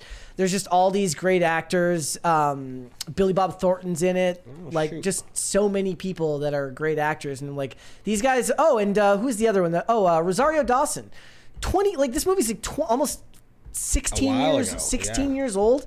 So she's been that big for that long. I heard of her for the first time when she was dating, what's his face? P. Diddy? Cory Booker. Oh, Cory Booker. Yep. That's right. I heard about that. I guess that didn't work out. Nope. They didn't end up together. Once he lost his, his re-up, so she's like, I'm out now. Why don't you want to see Mickey 17? Oh, that looks good. I thought that trailer looked interesting. Yeah. How long is it? Did it say how long it was going to be? You're already gonna be like, it's under 2 hours. Dreading it. If it's under 2 hours, you know. I mean, let me see what the runtime is. They probably haven't released the runtime to it yet. I think it's okay. It says 2 hours 19 minutes. Shoot. So we're already off to a bad We're off to a horrible start. If Tom Cruise was in it. Yeah, I don't know. Shane H. Wilder said, I'm going to be the nerdy Catholic and say that animals and plants have souls as they are living. They just don't have rational, eternal souls. Well, okay. Distinction without a difference if we're talking about whether cats and dogs go to heaven. But looks like we're on the same page anyway. What about chickens? Do they have to be pets? Or can you go to heaven if you're a frog? In my personal view, I don't think that any animals go to heaven. I agree with that. But maybe if there's a heaven. Maybe something that looks and acts just like them will be there. I don't know. We don't really know. You never been there? No, never had a near-death experience, have you? No, thanks. I've heard some crazy things about near-death experiences, though. Mr. Moose Knuckle said they should recast the Penguin with Danny DeVito again, except he's Frank Reynolds. I would love to see more of Danny DeVito. Frank Reynolds as the Penguin might be hilarious. JTR11 said, hell yeah, RGSJ is back on. Yeah. Here's Roof. Potatoes for Seamus said, cast and chat, what's everyone gonna be for Halloween? Got any plans for a Halloween costume? I don't yet. Is it coming up already? Are we thinking about it this early? Well, I can't go as Diddy this year, that's for sure. Oh, you were thinking Yeah. of dressing up as Diddy? Were you? No. Do you have any plans yet? I don't know. I'll go as Sam Bankman-Fried. There we go. I'm an adult. I don't go trick-or-treating. Okay?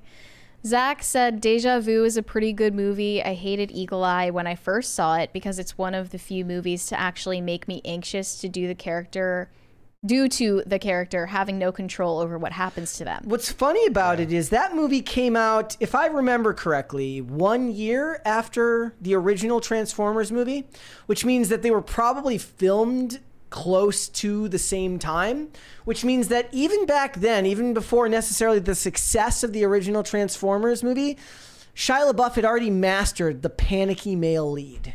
Because that's the whole point, right? In Transformers, he doesn't really... They're gigantic freaking robots, okay? He doesn't really have all that much he can do about it. He can just kind of move out of the way of the robots and hope that he can get to the Allspark in time.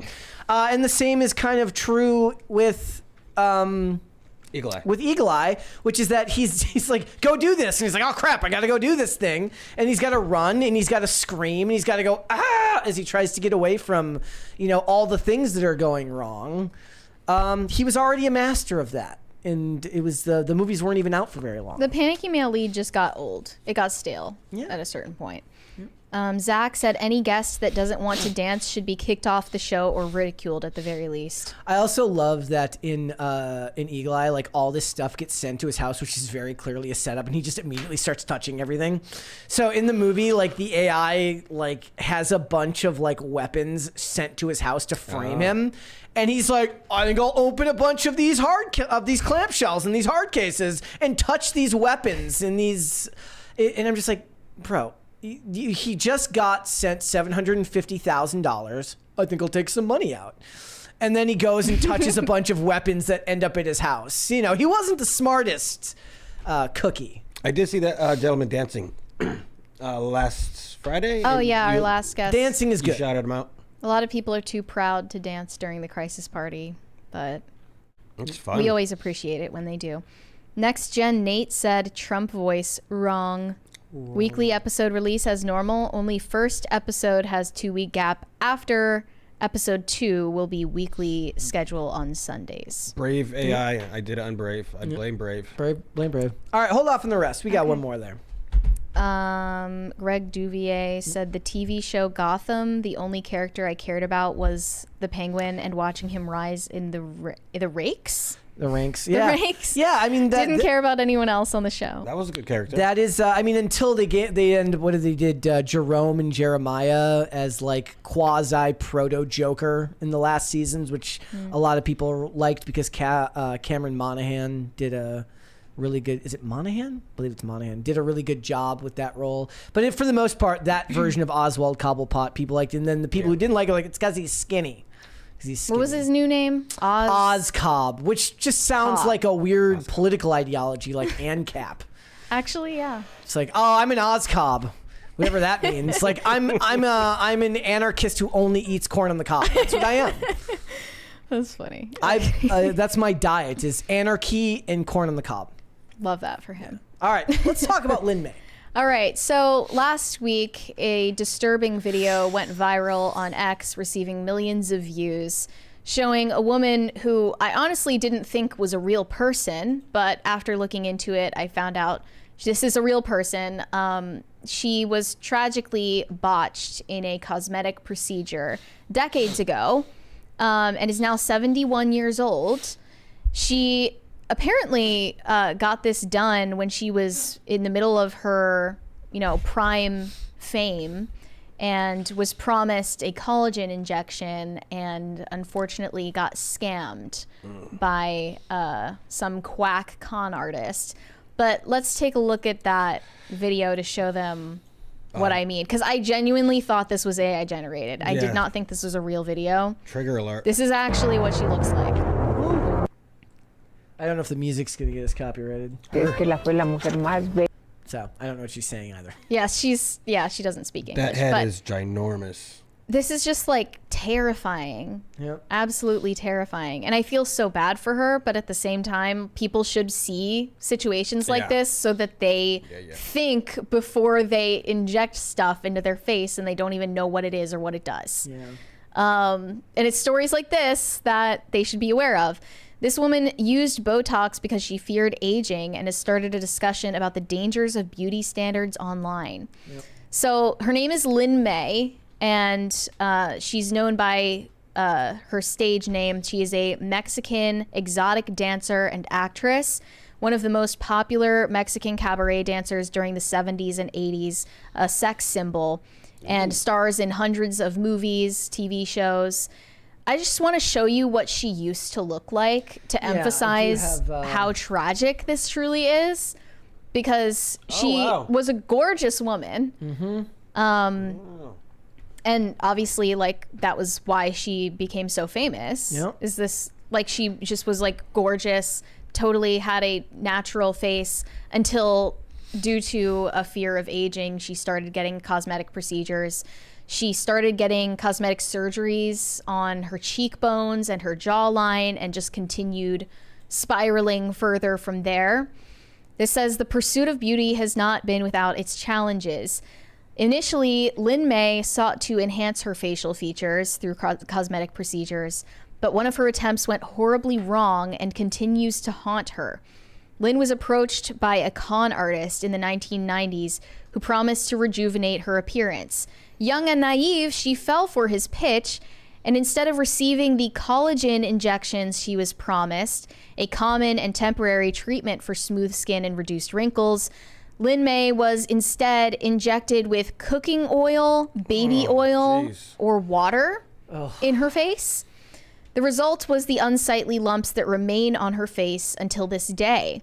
In her 30s, she turned to plastic surgery in hopes of correcting the damage that was done.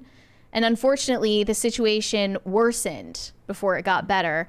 The surgeon managed to remove a small portion of the oil that was injected into her face, but it still left permanent effects after the fact. Yeah. I mean, there was nothing that could be done at that point. Yeah.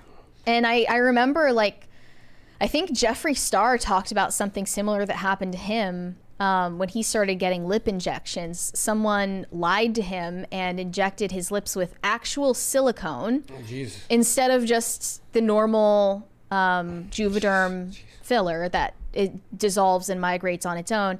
And now it's like it turned out to solidify and like migrate into different parts of his mouth, and he had to get it surgically removed.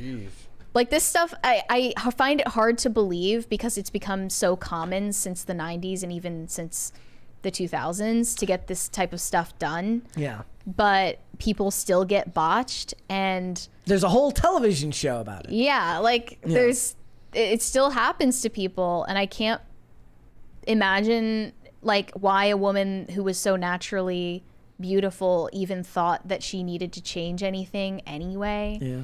I mean, it just goes to show how much neuroticism goes in, especially when you get famous, right? And you're looking back at images of yourself every day. It's a very, very powerful thing. Is this the lady who dug up her husband? Yeah, That's this lady? I think she's quite mentally disturbed. Because there was also rumors that she got pregnant at 68 and then no child ever came of it.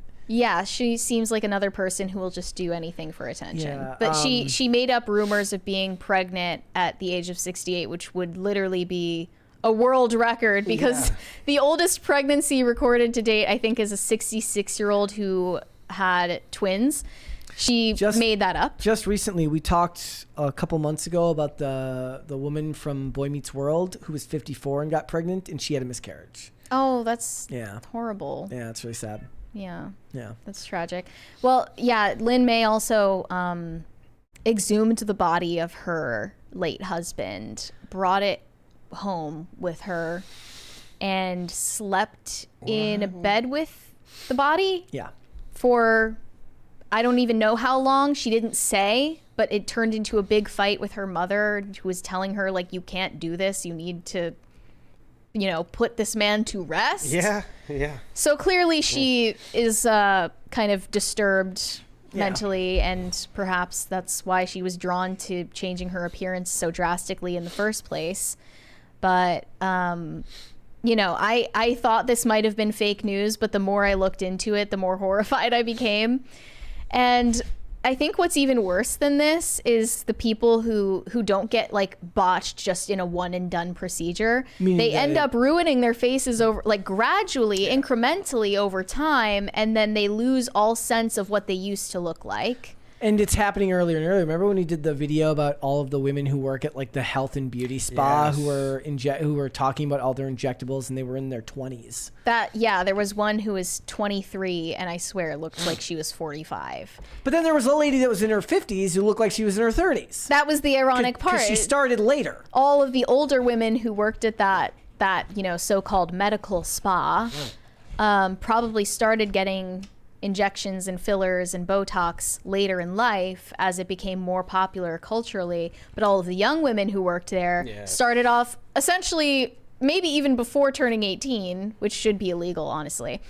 And it made them look like aliens. Yep. Which I can't imagine how you would look in the mirror and think that looks good, or you just go so far with it that you don't even have a concept of what a human is supposed to look like or what you used to look like. Well, also, if it happens incrementally, it doesn't really trigger in your brain that what you're looking at has changed as much as it has.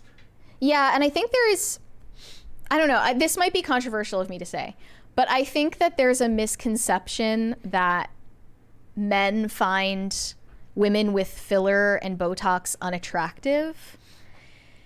And I think that's not totally true. I don't know. What would you say? I mean, that's a pretty common thing to hear people say. I don't know whether, you know, I don't really think about it in that context.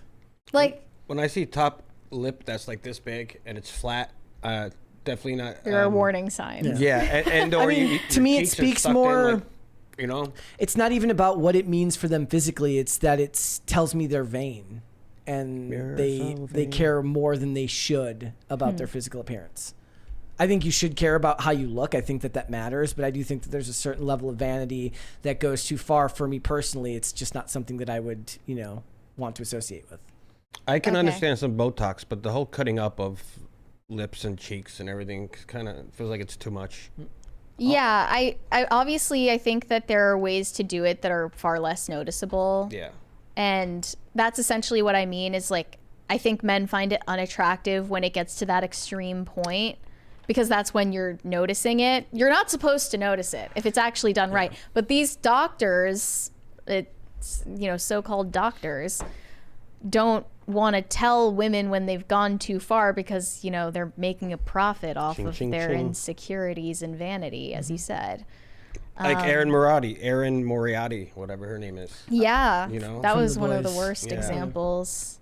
Yeah. I think she might have gotten that surgery where they removed the fat from her face. Buckle fat. Which is horrifying. Buckle fat is what it's called? Yeah, buckle fat removal. Yeah. Just makes you look hollow and skeletal. Yes. And you look like that Eugene Cooney lady. Yeah. It's just like, I don't know what the beauty standard is anymore. Well, it's because it's that, or you go the other direction. It's like you should be wearing the floral floor-length gown and be trad in some caricaturish way. And it's like, is there not a middle ground here? Is there a prevailing beauty standard that I guess the West agrees on currently? Because I feel like there's this portion of people that thinks like the super hypersexualized version of a woman is, you know, the pinnacle of attractiveness. And then on the other side, there's this idea that like a woman shouldn't care about her appearance whatsoever. And I feel like we could meet in the middle. None of it would matter because in the middle doesn't get attention, right? So the prevailing idea that the middle is better is probably true, but it doesn't garner clicks online. Yeah. I guess most men are not attracted to or dating women that look like that. They're dating normal looking women, and that's perfect. That's great. That's what it should be. Women who look like the hypersexualized most men are dating normal looking women. They're not dating women that look like sex dolls. But I think that the normal looking women see like who's in his Instagram following list, and they see all of these models who definitely have a lot of cosmetic surgery and injections, and they're like, well, I guess that's what men like these days. I'm gonna go make my appointment. And that's how we end up in a situation like this. That stuff is going to get pushed either way, right? Like we were talking about this the other day. It's like if you start a new Instagram account, within 10 clicks, that's going to start being the stuff that gets fed to you for most dudes. And the idea is that you have to curate your account so that you're not looking at anything like that. But the regular looking women aren't making content that men look at, right? They're not. I think the sad thing about this story with Lin May is that she obviously built her career off of her looks, so that had to be her top priority. And you know, she had all of this success basically because of her sexuality, and didn't see anything else of value to retain about herself. And this is the end result. It was a different conversation going on back when this happened too. Meaning it was less normalized? Yeah, it wasn't as normalized. Like, it wouldn't have been as public of a debate. She wouldn't even had anything to. She wouldn't have had any idea to push back on it back then, because it would have seemed unique to its time. Yeah. Times have definitely changed for the worse. For the worse.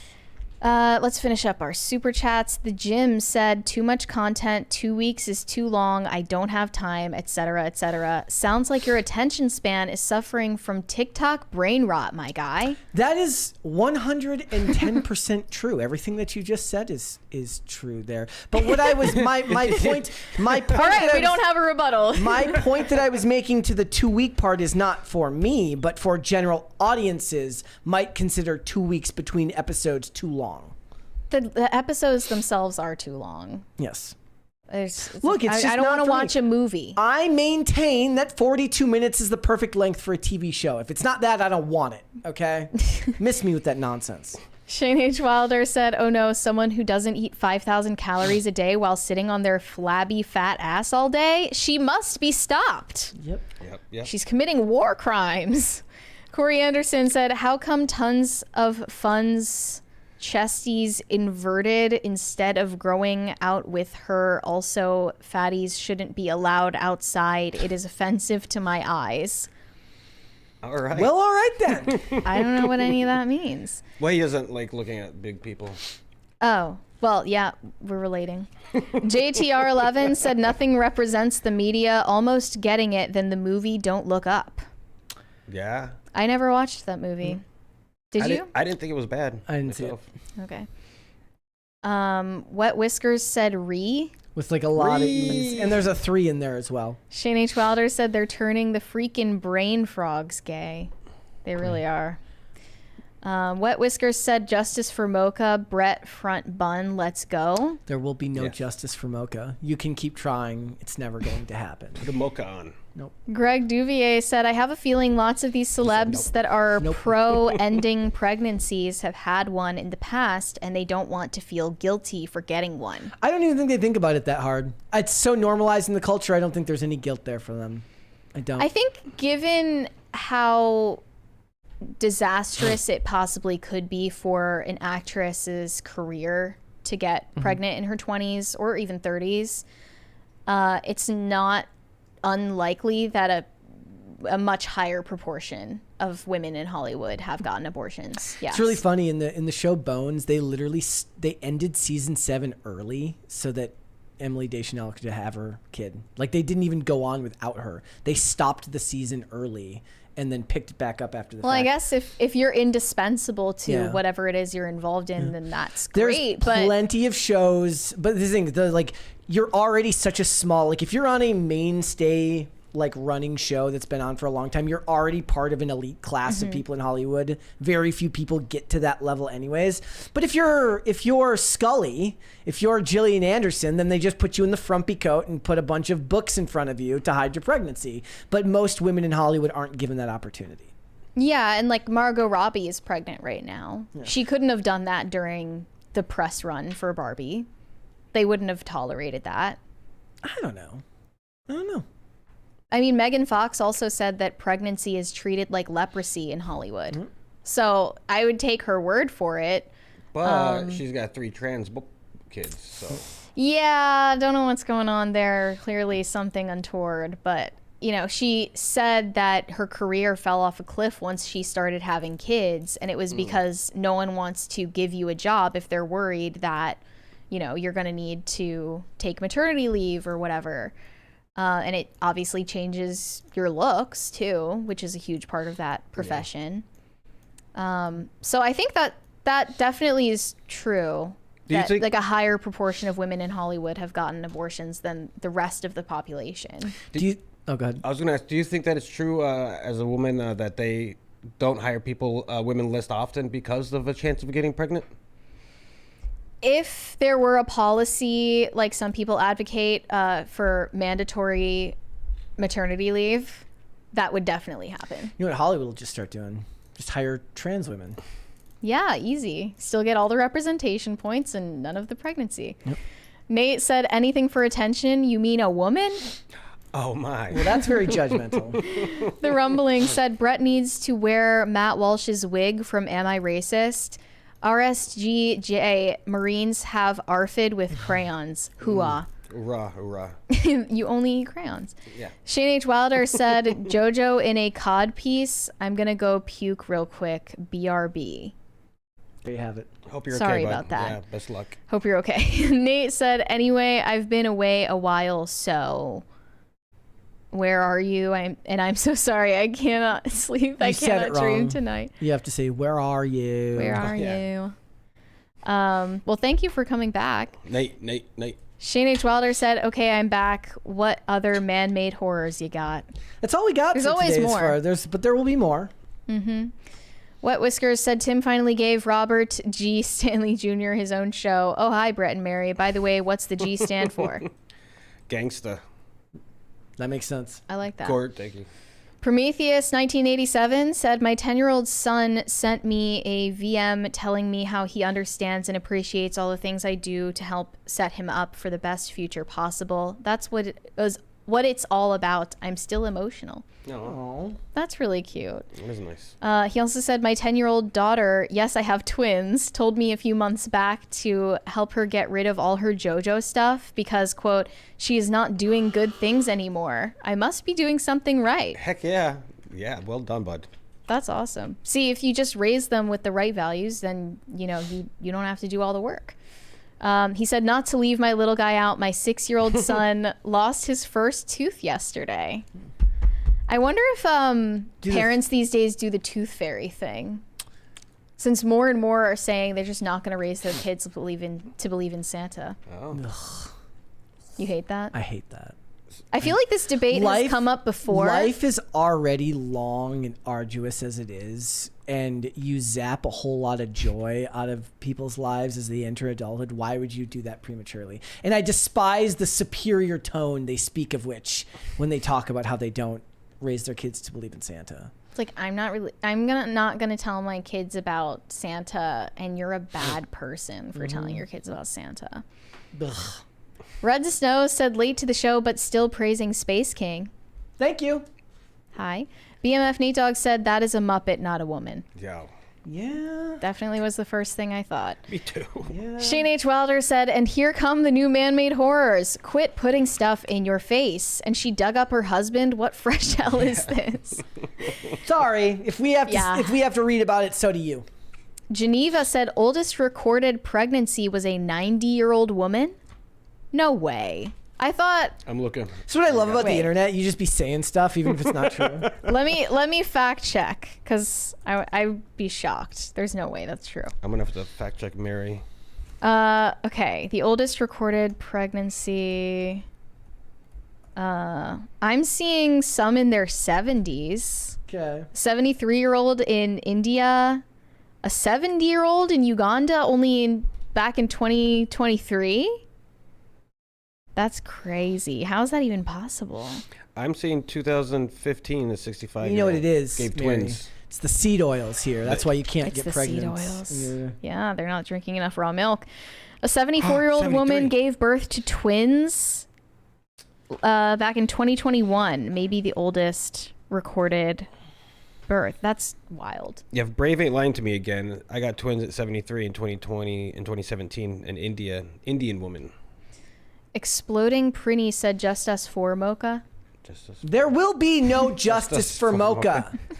Mocha is loud and annoying. Mocha does not get her way. Mocha meows and makes noise? Yes. Even with It's a that lot mouth? of discrimination. Yeah. Even with its stupid tongue out, Yeah. it makes stupid noises all the time. I like the tongue out.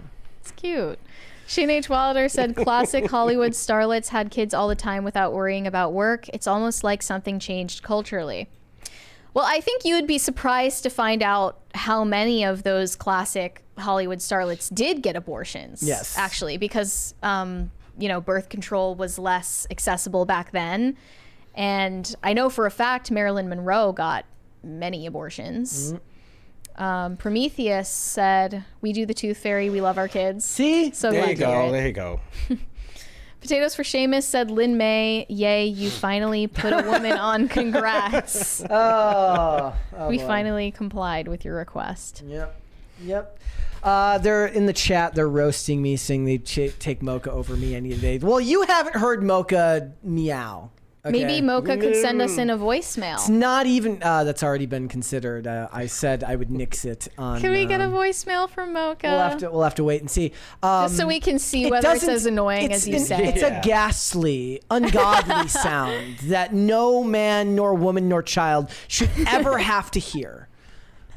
And I'll tell you what, there's different versions of it that are worse, right? Like the hungry version is awful. The cat just got the zoomies. I'm about to run around like an idiot. Yeah, I love is those. worse than that. So, and then Chloe, the angel that she is like fat and huge and meows in a very dainty way that is much more acceptable. I hope you don't talk about your future children like this. I would never talk about a Just child. blatantly picking favorites. Oh no, I have definitely picked favorites with the cats. Chloe is the favorite. Chloe is infinitely more palatable than Whoa. Mocha. That was weird. Is Chloe homegrown? Huh? It's Chloe homegrown. What does that mean? Like Mocha's not. Like Mocha. What does that mean? I don't know what that means. Mocha came to you via OC. Oh no, they're both like Oh, no, homegrown. Okay. they're both Imports? imports. Okay. Yeah.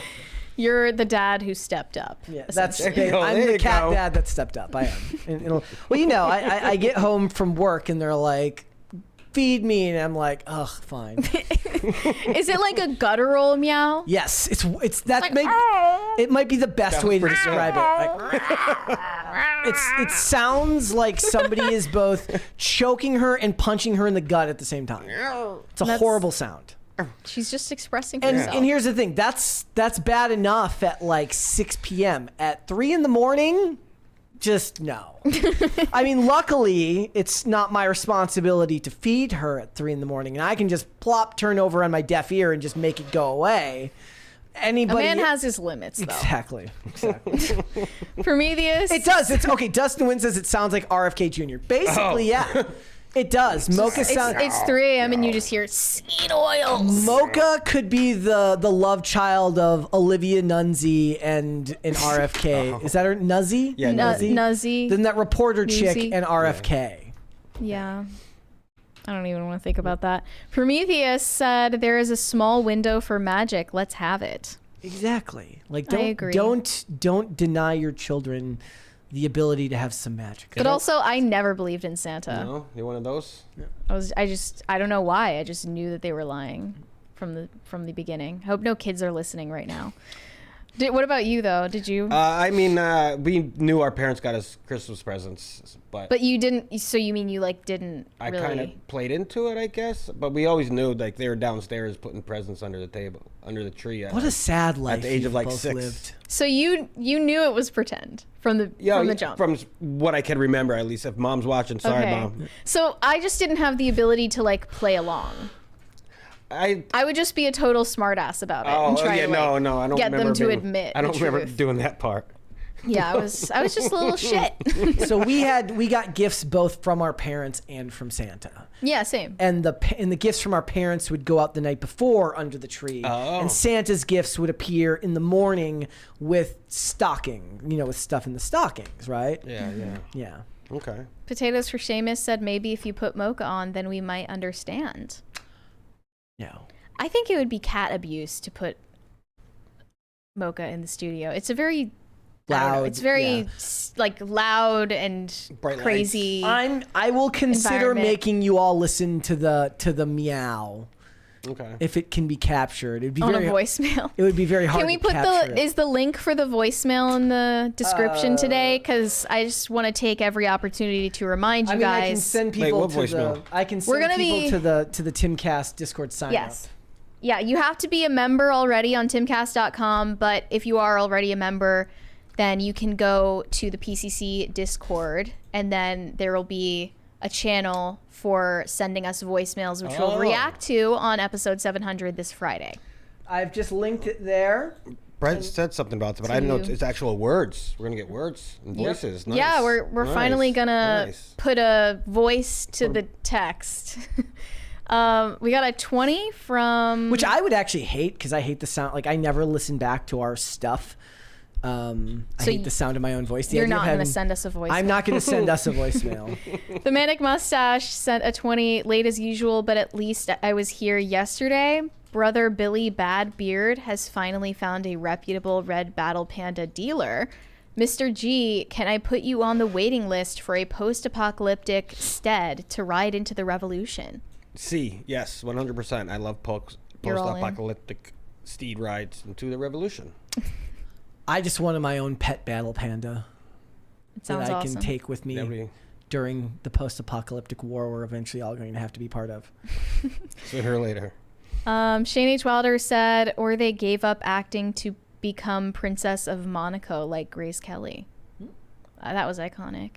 Greg Duvier said, my Zorro makes the same noises at the same time. I still share my cute little kitty.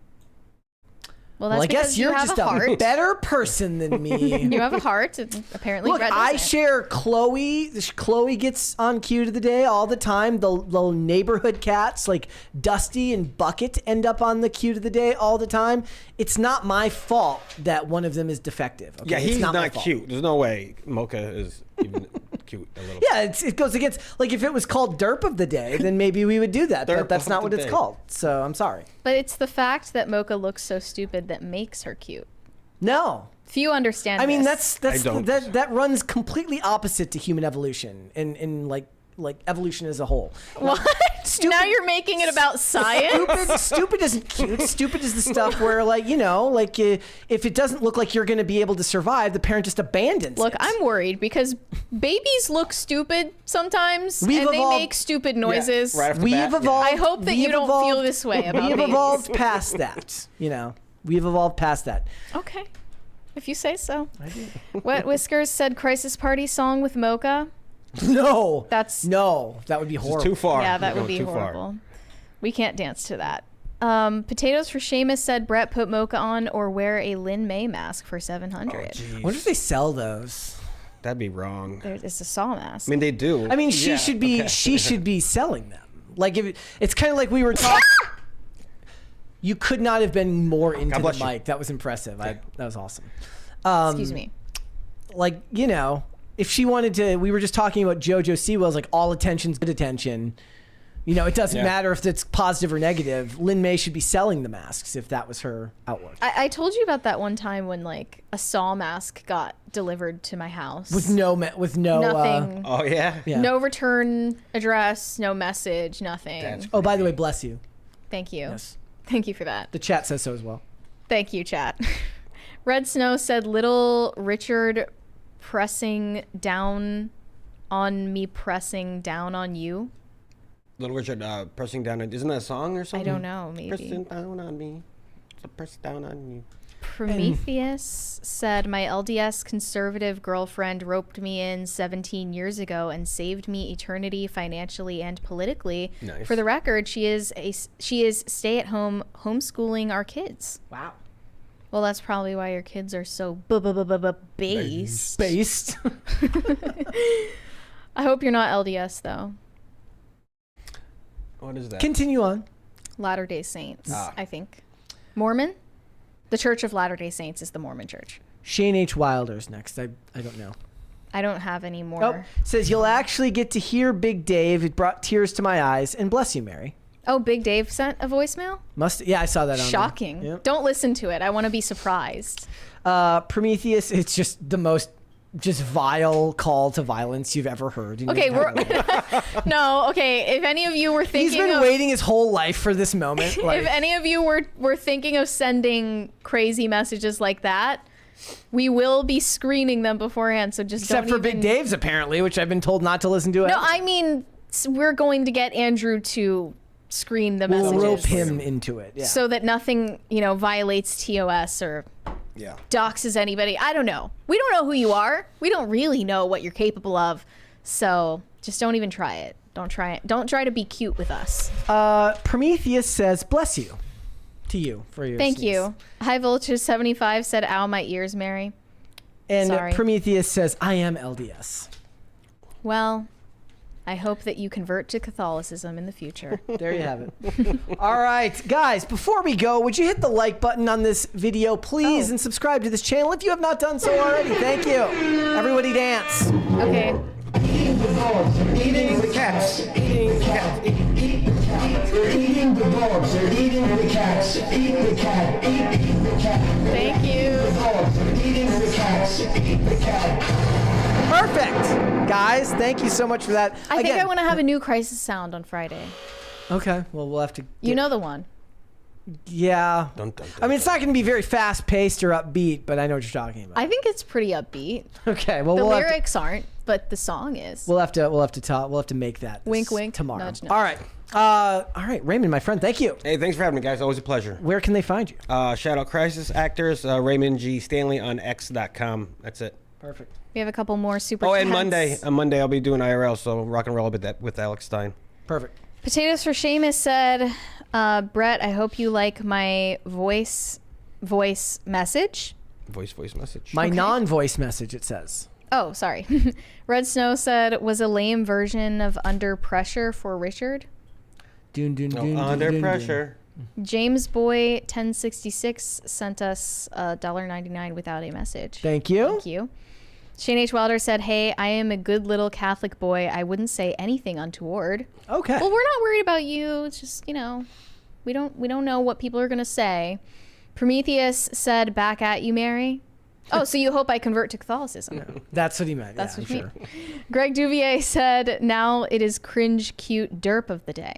Sorry, this is my ship. I steer the ship. There will be no derp of the day. Sorry, the it's not going to be a captain. thing. Mary, where can they find you? You can send me validation on Instagram at Mary Archived, or you can send me hate on X. That is also Mary Archived. It's always possible if I'm ever gone for a day, somebody could convert one of those segments to derp of the day if they wanted to. Ooh. But it's not up to me. I can't control everything. Yeah, exactly. Makes me thinking.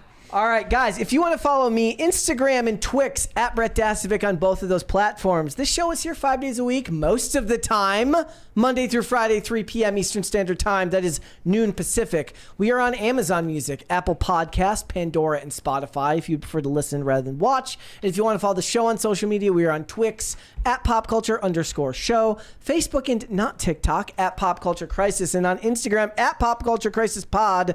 I just want to remind everyone that episode 700 will be on Friday. We will be having a rotation of guests. It's going to be a lot of fun. The stream will be from 1 p.m. to 5 p.m., an extended stream. It's a doozy. It's going to be, it's a doozy. And remember to, if you are not already, go sign up for the Timcast Discord and find the section where you can leave us a voicemail that we will be listening to on air during episode 700. Until tomorrow, guys, we will see you then. Bye. Bye, everyone.